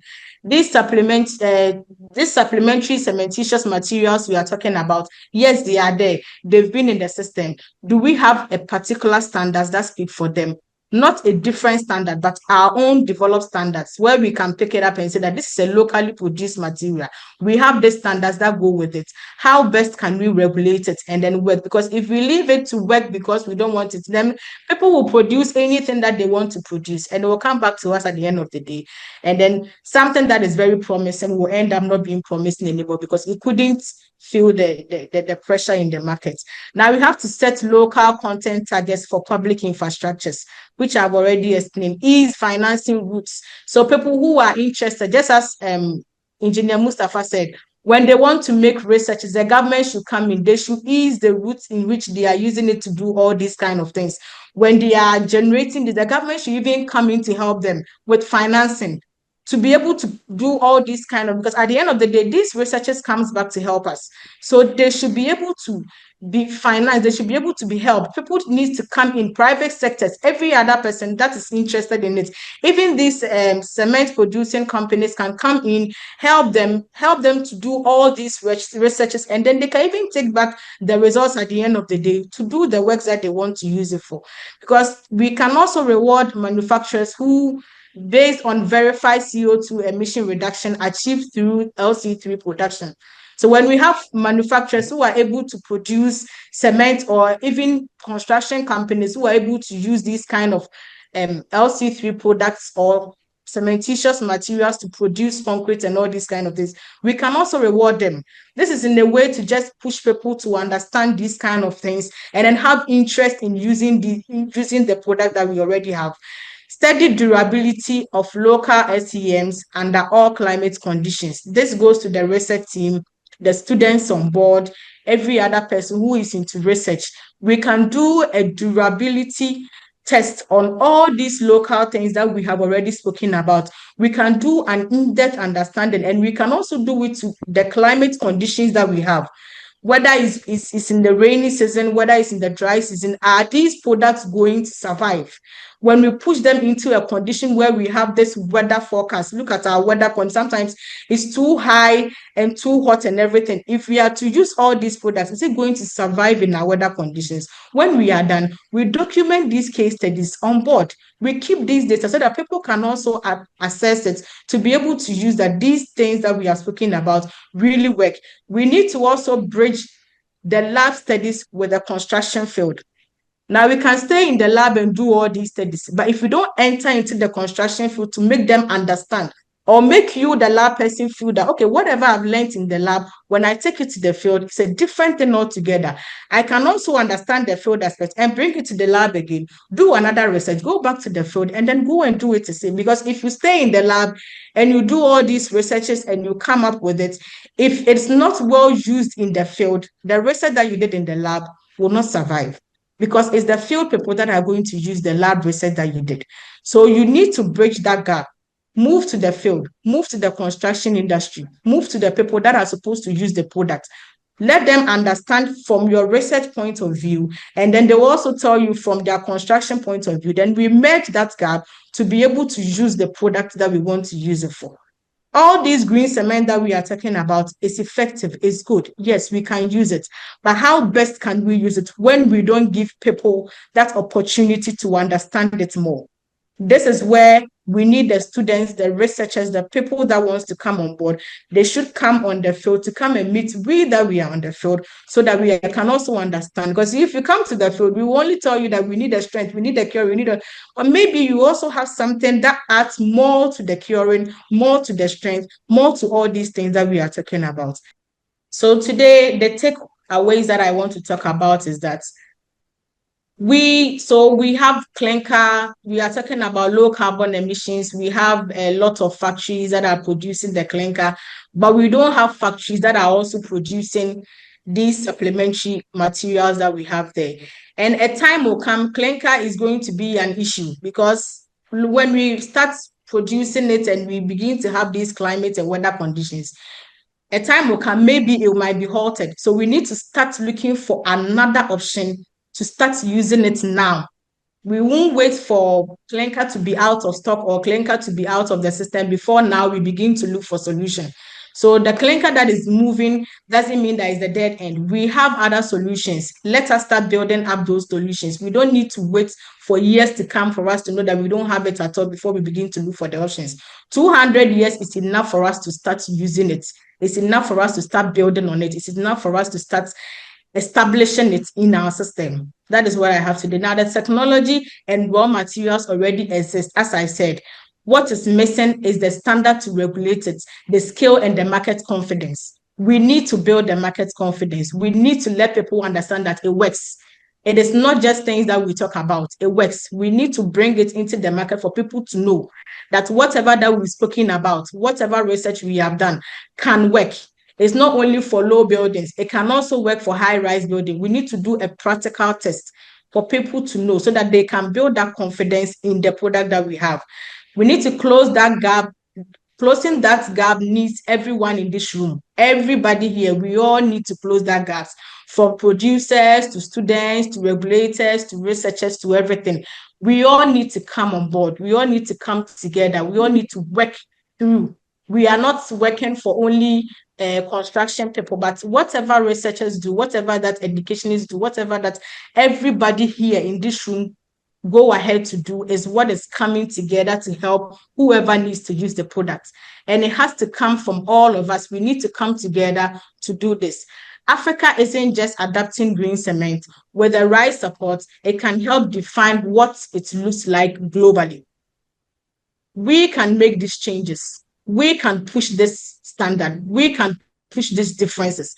When we are able to adapt this green cement and we're able to use it to perfection, it is going to be known globally. And this is where Africa comes up to work together. We need to work together to make sure that the green cement that we are making, we are talking about it, we are talking about it throughout, works for us. It has to work. We need to support it. We all need to come together to support it and make sure that it works so that it will be globally accepted. And then it's going to help Africa to be able to reduce this carbon emissions that we have in the years to come. I think this comes to the end of my presentation. And before I go, next slide, last slide, before I go, I want to put this question up so that we all keep it in our mind and understand. As we sit, we will just discuss it. It says, what will it take to make green cement the default across Africa? This is the question I'm asking everybody here, everybody sitting, people joining us online. What will it take to make green cement default across Africa? You can take this up and build on it. Thank you very much. That comes to the end of my presentation. Thank you so much, Madam Sarah, for this perspective that you have brought to the discussion today. We'll quickly jump on to Dr. Alice to also get her own perspective on this matter. But please have your questions and your thoughts by the side. You can put them on the chat and you can raise your hand to ask your questions at the appropriate time. Dr. Alice, you have the floor. Thank you so much. Yes, so my name is Alice Titus Bakera. I'm a founder of Kijani Impact. At the same time, I'm a lecturer and a researcher at the University of Dar es Salaam. So I'm going to build my presentation based on the question which was popped by our last speaker. So thank you, all speakers. You have discussed everything that I was supposed to discuss, and I'm wondering what should I discuss or what should I share with you. But I will try my best to give you a different perspective on the challenges and how we can combat, or how Kijani Impact have managed to do it in order to work through those challenges that you have been sharing. So thank you, Patience, for inviting me onto this webinar. And thank you all attendees. I think this is my first time to be in this platform. And so far I see it, I'm here to stay and not to leave. Thank you. So if I can start with my presentation, I will talk a little bit about, I'm not going to talk about LC3 cement because everyone has been talking about LC3 cement. So I'll just go slowly on how I went about LC3 cement to move it from the research to the industry adoption. You all understand about OPC and why we want to use calcined clay instead of other supplementary cementitious material. And this is the constituent of LC3 cement. You're looking at it, the component which is like new, maybe you can just say it's new or require a lot of technology, is calcined clay, which is, by combining this, you reduce CO2 emission by 40%, as well as replacing with clinker, it means you are reducing energy intensity. And this is an example of the deposit where you can get this clay. It's supposed to be a clay with a minimum of 40% kaolite mineral.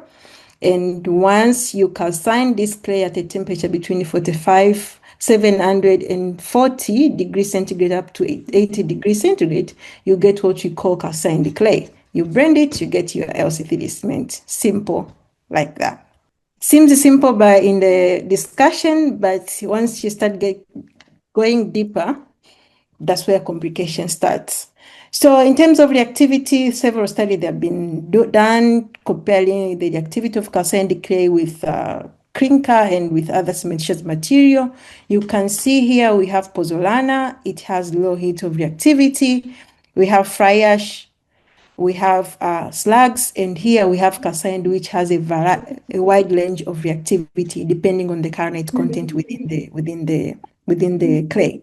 And also here we have what we call silica film. So compared to other supplementation material which are available worldwide, calcined clay has a wide range of reactivity. In one way, it's good, and another way, it's not good. In terms of compressive strength, this is a study which was by one of my colleagues at the University of Dar es Salaam in collaboration to University of Cape Town, and this was what was observed. In this case, it was using limestone calcined clay with 50% clinker content, and you can see compressive strength are almost the same. And in terms of durability, LC3 cement, it has high resistance when it is used in marine environments. So it's good in the coastal area. All those countries where they are close to the coastal area, opting for LC3 is better than when you opt for OPC. So looking at in terms of performance in the research, LC3 cement looks set. So how do we transform it into the? So in terms of the main resources for calcined clay for LC3 cement is kyonitic clay, and this is the distribution. Focusing on Africa, we have huge deposit when it comes to calcined clay. I'm going to be specific in Tanzania only, where I'm from. Tanzania is known by having a huge deposit of calcined clay, and up to now is unexploited. So my interest was why this clay is not exploited and what can I do to exploit it. So in terms of demonstration which has been done globally, these are different projects which have been done since 2007. So these were the demos done in India. It was a demo house as well as Swiss embassy was made of LC3 cement. This is the normal housing building in Cuba, which was also made of LC3 cement. These are big infrastructure tunnel in Colombia made of LC3 cement. You could see the industry of block production, which is our main industry in Africa. You can use LC3 cement to make these blocks. And this is another house which I was fortunate to visit in Cape Town, which is made also of calcined clay. So in terms of technology, LC3 cement is superb. There is no limitation if it's available. So the question comes, we have LC3 cement now. It seems to be good, working good in terms of performance, but why is not applicable? Why we don't see a lot of cement manufacturers in Africa taking over? Why we don't see a lot of cement manufacturers wanting to use this cement? So my first approach when I wanted to know why we are doing this, or when I wanted to make LC3 camps in Africa, specifically in Tanzania, I approached the cement manufacturer. So the advantage which we have, for instance, in Tanzania, we produce calcined clay, we produce clinker. We don't import clinker, we produce our own clinker. And then we have this deposit of limestone deposit of kyonitic clay. And my question to them was, can we collaborate together to produce this LC3 cement into the industry? There is a lot of barrier which makes them not to adopt it or not to take this technology into application. One of those barriers, in terms of technical aspect, it was the availability of clay. Yes, we have these clay deposits all over the coast area, maybe in Tanzania, but when you look at those clay, it comes with other components which are not needed for clay, for calcination of clay, and that becomes a challenge when you want to produce calcined clay for cement production. As you can see, this one of the image. You have carnate clay which you need, but along carnate clay there is iron rich layer. There is also other layers which are not needed for calcined clay, and this has been like a challenge to cement manufacturer when it comes to incorporating carnate clay. Apart from that, when it comes to the technology on how to calcine this kyanite clay into calcined clay, there is two technology available. You can use a traditional rotary kiln, or you can use, that is one of the quick but very expensive, and rotary kiln is the same kind of kiln which we use in the production of cement. Because of this, for cement manufacturer, they think it's not like they think, that's the truth. They need high capital investment to install new calciner to calcine clay. And when you leave the part of the industry, when you go to the market, as we have heard from the previous speaker, our construction industry is still conservative.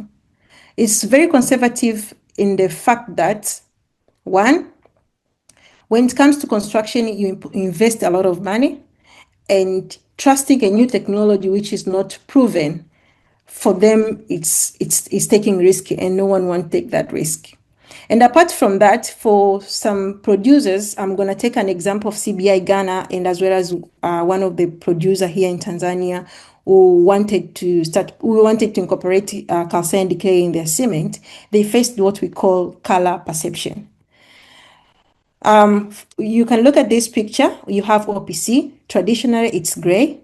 When you start blending with other supplementary cementitious material, the color might change. It's still gray, but with a little bit, it's a little bit light gray. But when it comes to LC3 cement, the color change completely into either pinkish or reddish or whitish, depending on the clay that you are using. And because of this, it has got nothing to do with the performance of LC3 cement. It's just a perception of the client. When they know, for them, cement to be used supposed to be gray. When it comes in another color, for them, that cement is of a poor quality or is not acceptable. So this has been a challenges. So how do we navigate through these challenges? That came up as another question that I needed to think about on how to make sure LC3 is penetrating into the industry. Apart from that, there's another issue of regulatory and policies. As my previous speaker that spoke about prescriptive standard, we are still stuck on prescriptive standard.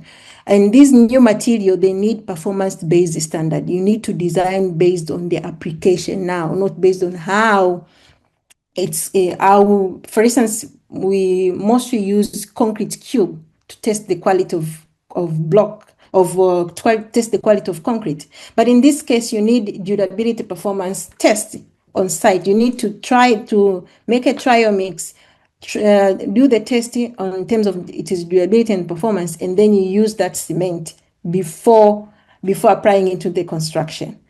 And because of this regulation, prescriptive, it becomes slow for these new binders to be adopted. So how do we navigate through these 4 challenges? One, researcher, they still need to do a lot of characterization to tackle this issue of the technical.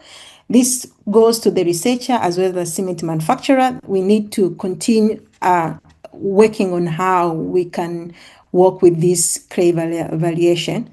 But also in terms of industry, for cement manufacturer, instead of thinking of having a new calciner, they have to think on how we can use the existing plant in the production of calcined clay.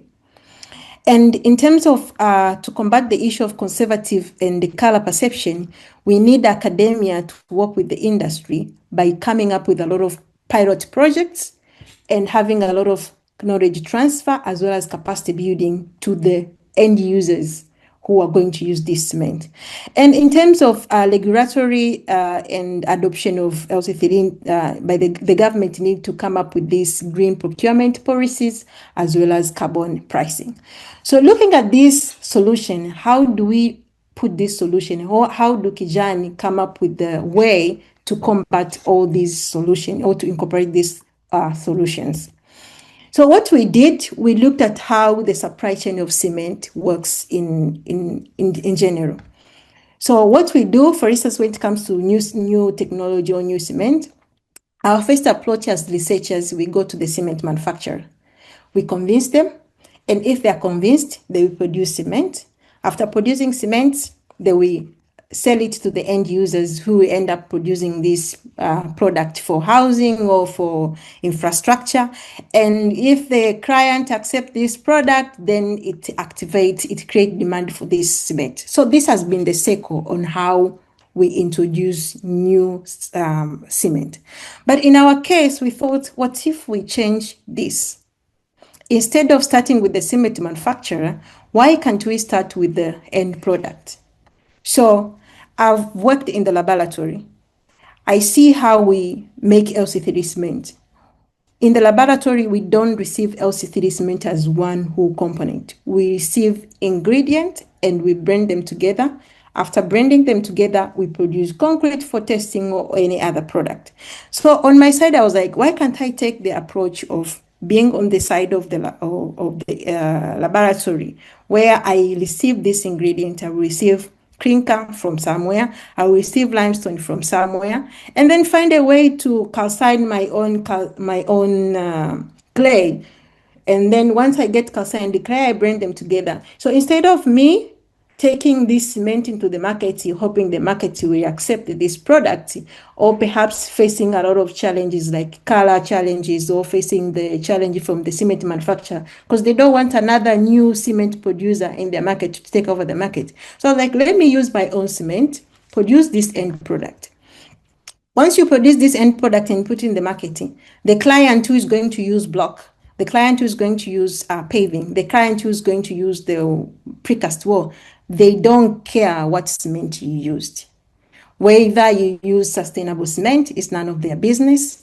Whether you use the high carbon cement, it is none of their business. What they care is this product has a good quality. Is this product performing well? Is this product cheaper? The moment you say it's cheaper, your client will crowd on your company. So this was my approach. And by doing that, you create demand, and perhaps my company or one of the cement manufacturer will see the potential of LC3 and take that technology and produce it in large scale. So this was my approach, and this is how I came up with an idea of Kijani Impact. So looking at Kijani Impact, what we have 3 types of units. We have a localized clay calciner unit where we calcine our own clay. And then we have LC3 manufacturing unit where we collaborate with one of the cement manufacturer to blend this cement, because the cement manufacturer, they have their clinker, they have their limestone. So we supply them with calcined clay, and then they blend, we get LC3 cement. Once we get LC3 cement, we bring back to our unit where we make these concrete products. And having concrete products, we put it in the market.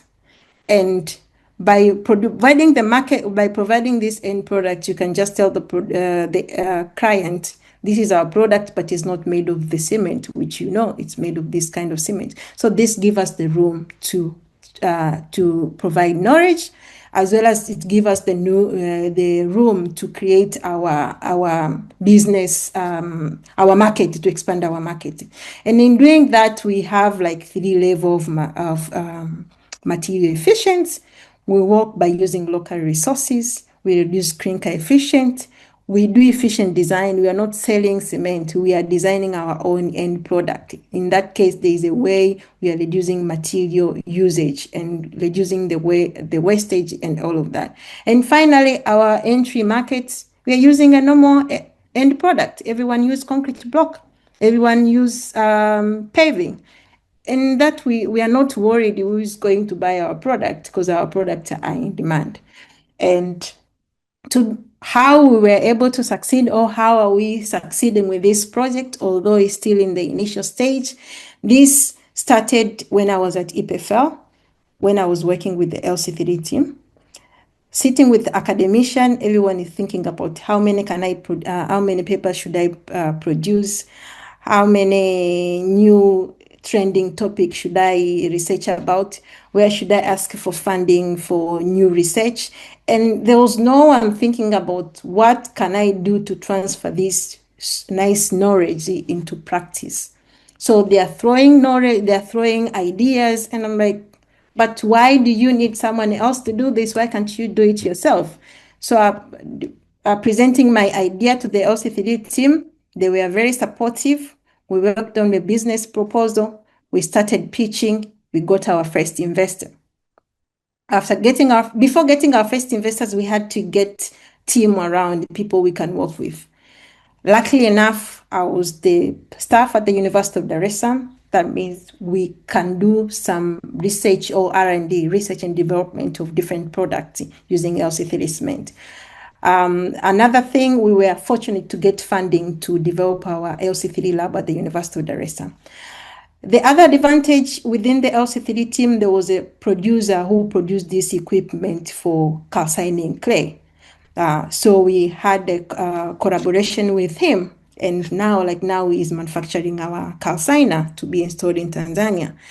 And the other challenge which came up, yes, you can work with an international people, but what do you do with the local? If you don't have support from the government, if you don't have support from the local government to provide you with the clay deposit, to provide you with the land where you can install this material, to provide you with the initial kind of contract that if you produce this cement, it will be the first client of yours, whatever dream that you're working on is useless. So we were able to bring in the government in it, and we are now in a good terminology. We're working on the way on how they can use our cement in the production in their projects.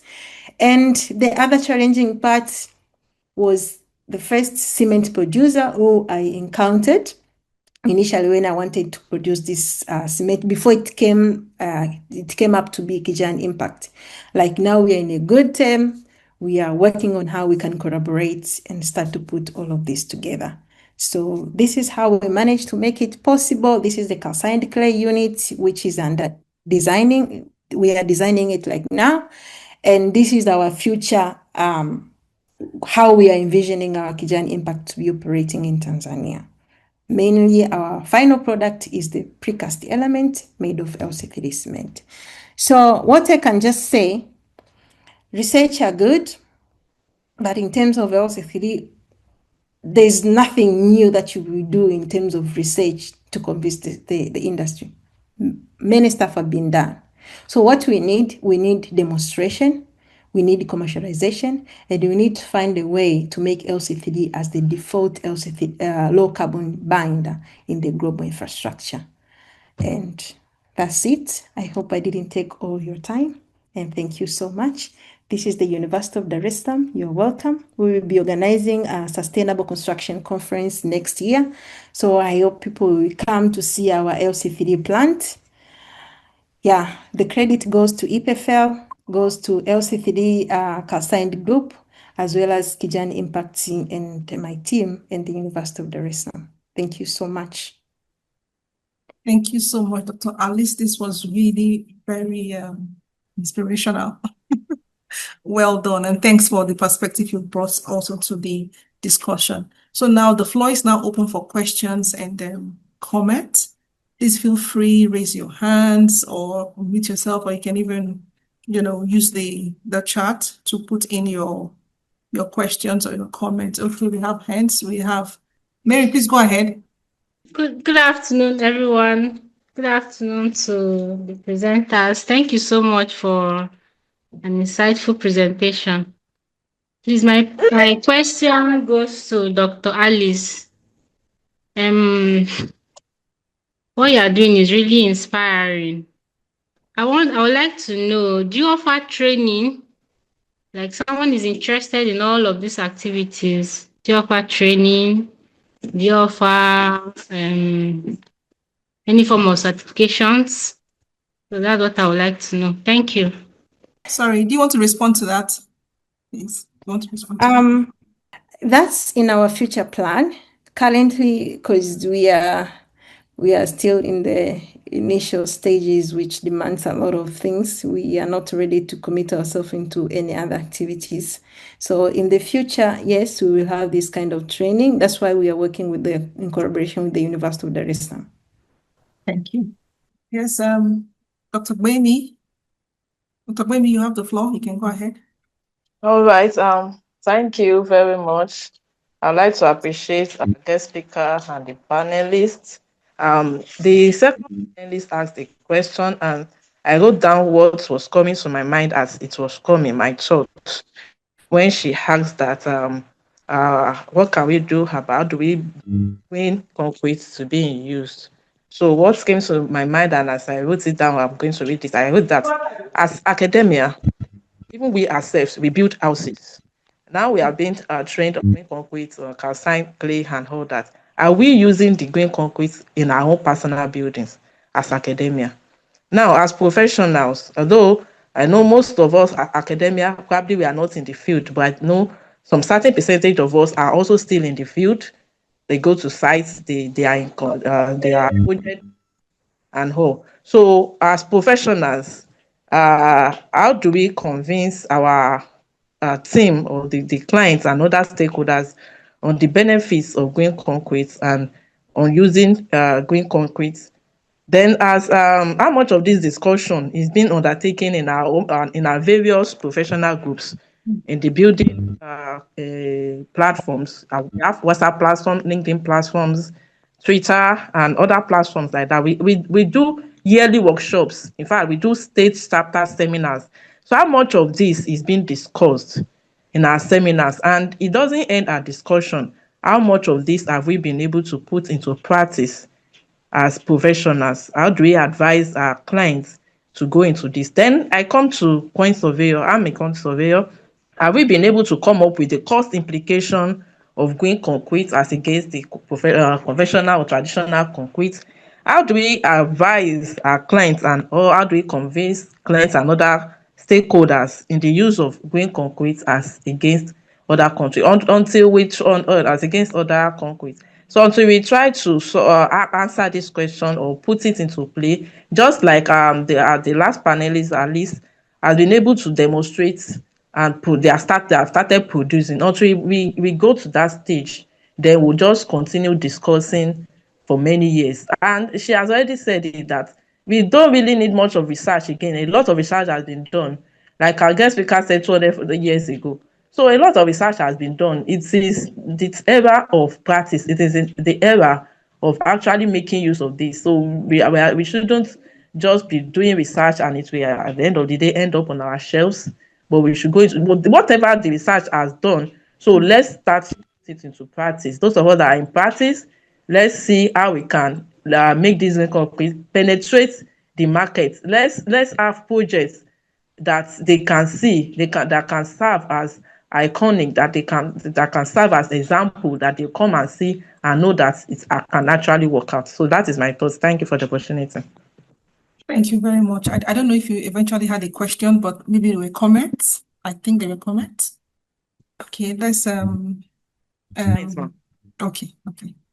So let's have Mr. Adejumo.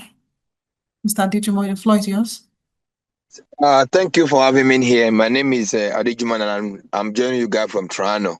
I am very happy with all this presentation that you guys have today, and it's been very wonderful to me. This is something I have been looking out to. And I'm into construction equipment. And I can see how this project or this idea really translates to how can we employ the service or the technology that we have in the construction equipment. You guys talking of mixing, you're talking of other things that has to do with this.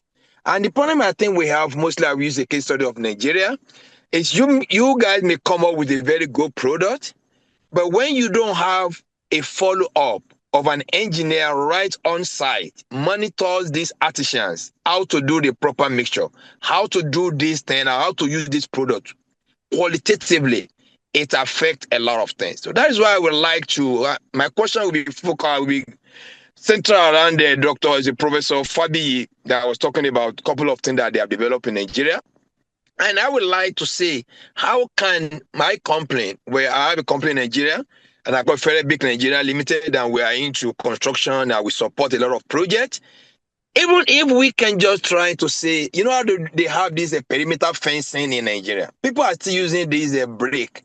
We can have this product introduced to one of these real estate guys in Abuja and see how they can even start. Use this. This is low profile, this is low risk, and with having the right equipment on ground, this will go a long way. And I will like to communicate this information with the Professor Fabiyi and see how we can work together, coming up with the newer technology that we can use in mixing, in using the construction equipment to really showcase how this can be effectively used. Thank you.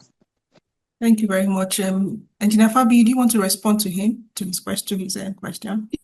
Engineer Dejumo, yes, we are really into machine fabrication, design and fabrication, and we would very much like collaborating with people. In fact, this has been our constraints, because if I list the number of machines we have designed and fabricated, but due to the fact that nobody is coming up, some of these things are just like archives. But if you come, our office is at I will relate with the company, the address, our headquarters to you in Abuja. Once you get there, we have a section, we call it CES. Once you relate to the director in charge, you communicate to us, because my own office is in Ota. Ota is our national laboratory complex. So all these things will be done. I can assure you we don't have problem. But once you come, you will be given the necessary for official discussion. Then the only thing is for them to relate to us in engineering material development department, and things will be done. I can assure you of that. But maybe you can get my contact from the organizers, so we'll talk.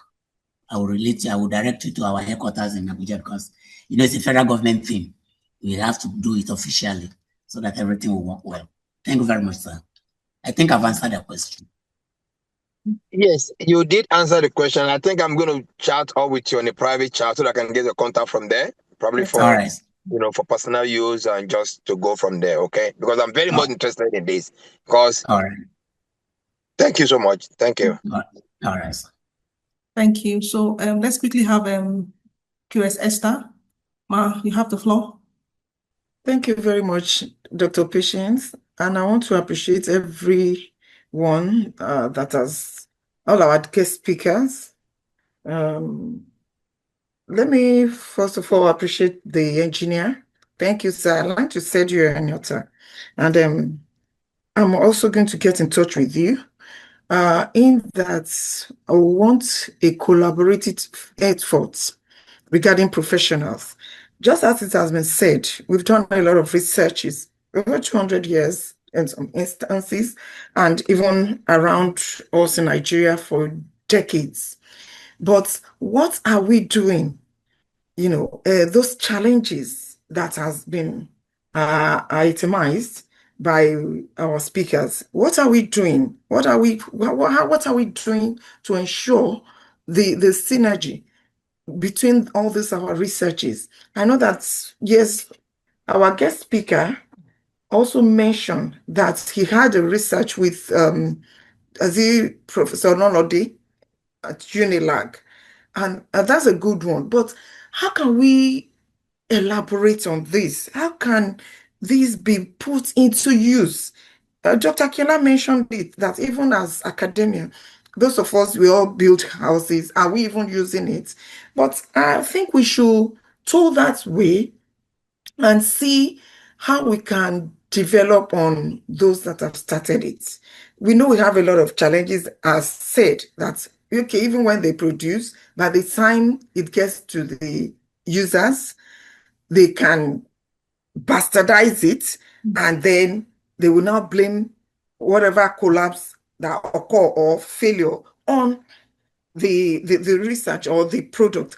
But we still have to find a way, and that is what I am really after to address. Let's see how we can do it. And immediately I've been hearing this, I have meant that by the grace of God, towards the end of this year, Dr. Patience, I'm going to collaborate with you. We're going to call the professionals and see how we can actually, collaborate with academia and see how we can start to move forward on this, so that we won't just be saying these things, but we will start it.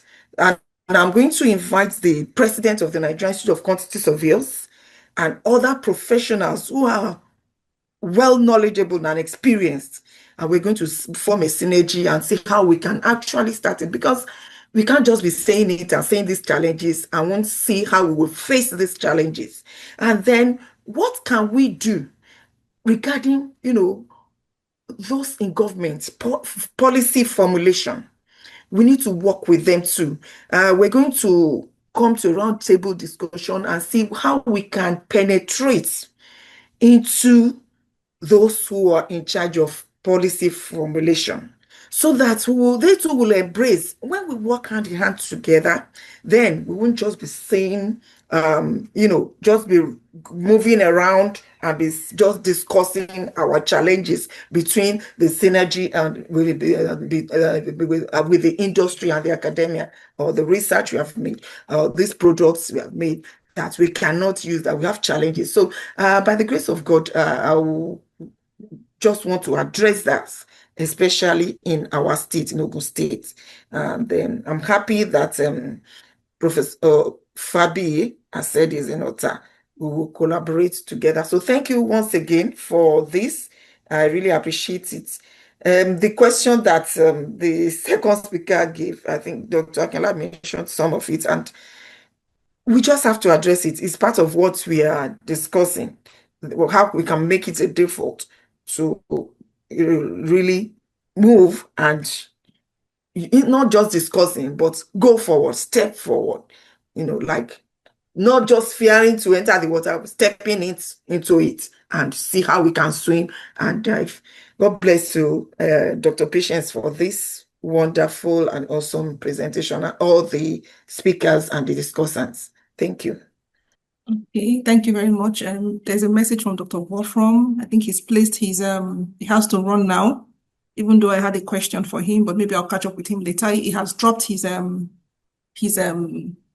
contact, so we can reach him. Thank you very much, sir. We're grateful.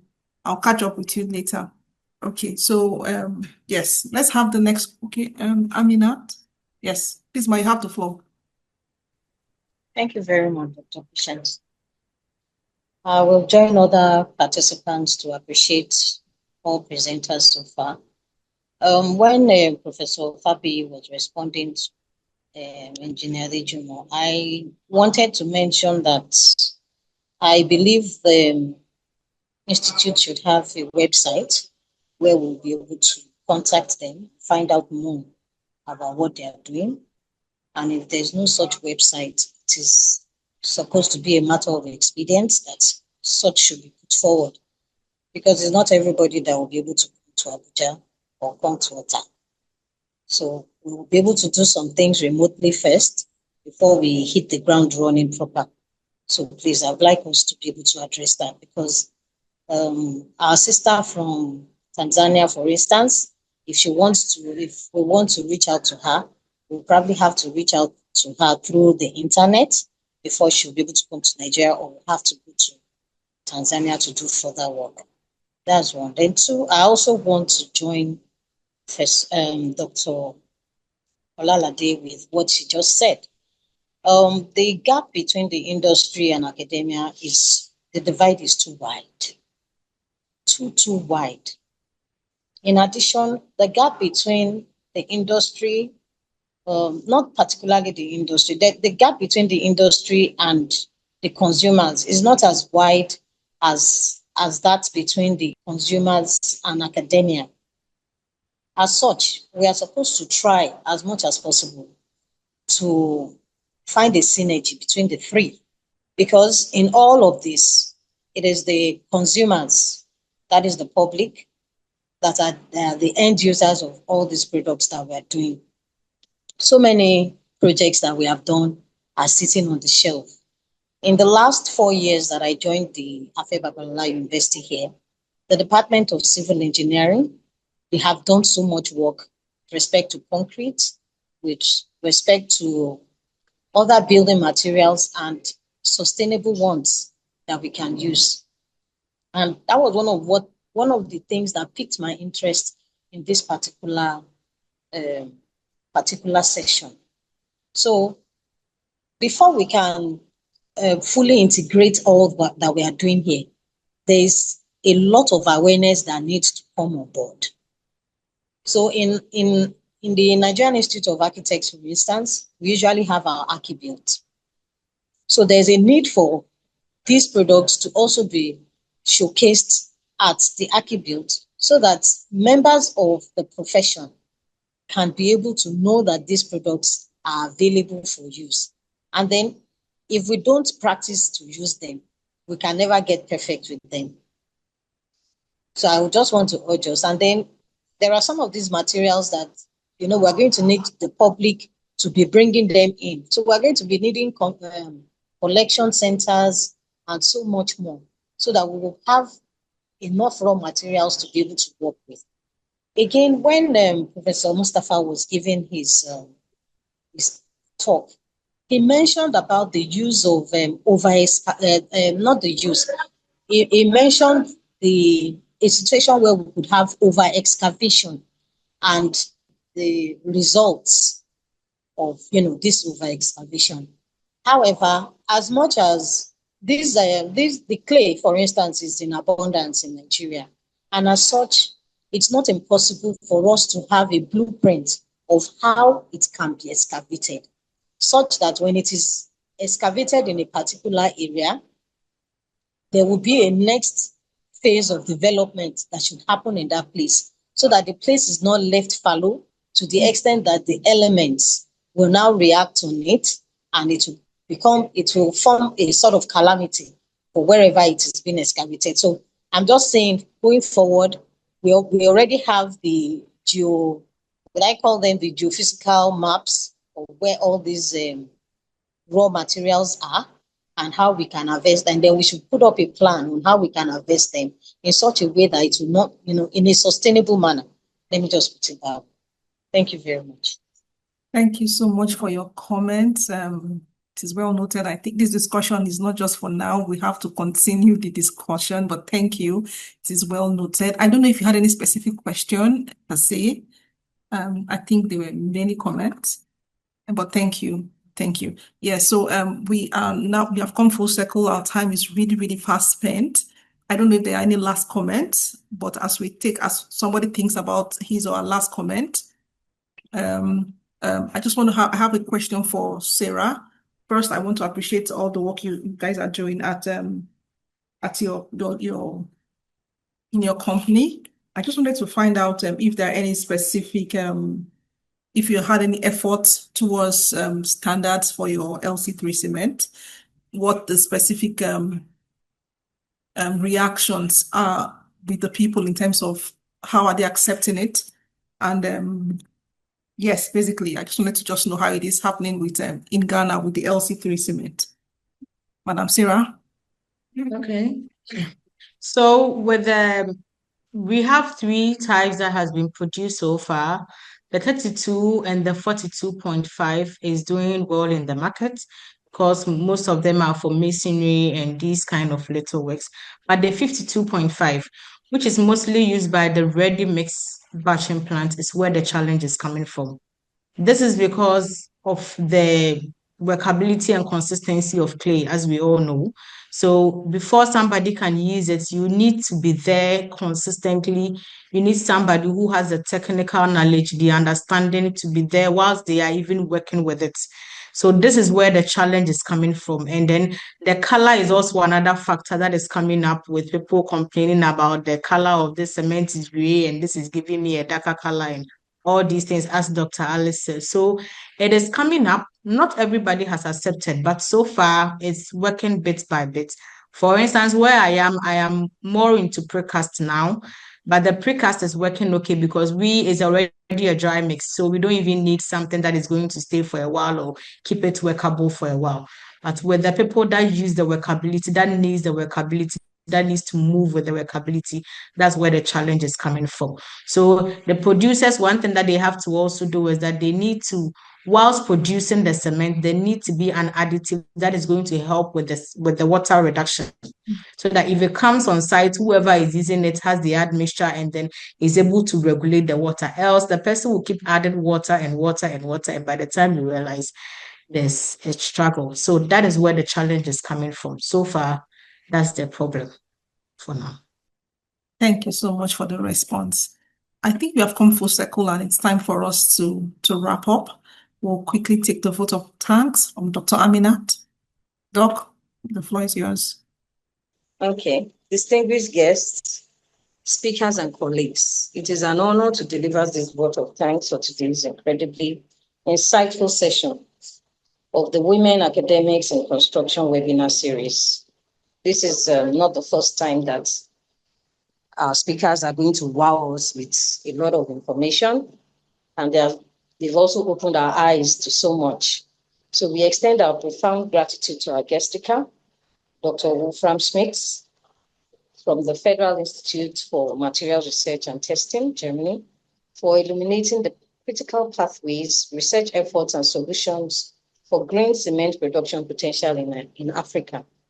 It has really opened our eyes, and I'm sure it has piqued the interest of so many members who have participated in this session. A special thank you also goes to our esteemed panelists and contributors, Dr. Sarah Acheampong, Engineer Fabiyi, and Dr. Alice Titus for sharing their invaluable expertise, bridging the gap between research and market realities, because these are some of the things that have been plaguing, the construction industry, and they have been able to give us pathways on the way forward. We also appreciate the organizers, the WAiC community, and everyone in attendance for your active participation and shared commitment to sustainable construction across the continent. Thank you all and have a wonderful day. Thank you very much. And so without much ado, would like to say goodbye. And just let me to also quickly add before the goodbye to say thank you to all our speakers. Honestly, thank you for your sacrifice of your time and the quality and the openness of the information you have shared with us. We hope that you would oblige us when we reach out to you. I'm sure Alice, we might some of these women might reach out to you in terms of the research point of view to understand more about how this works.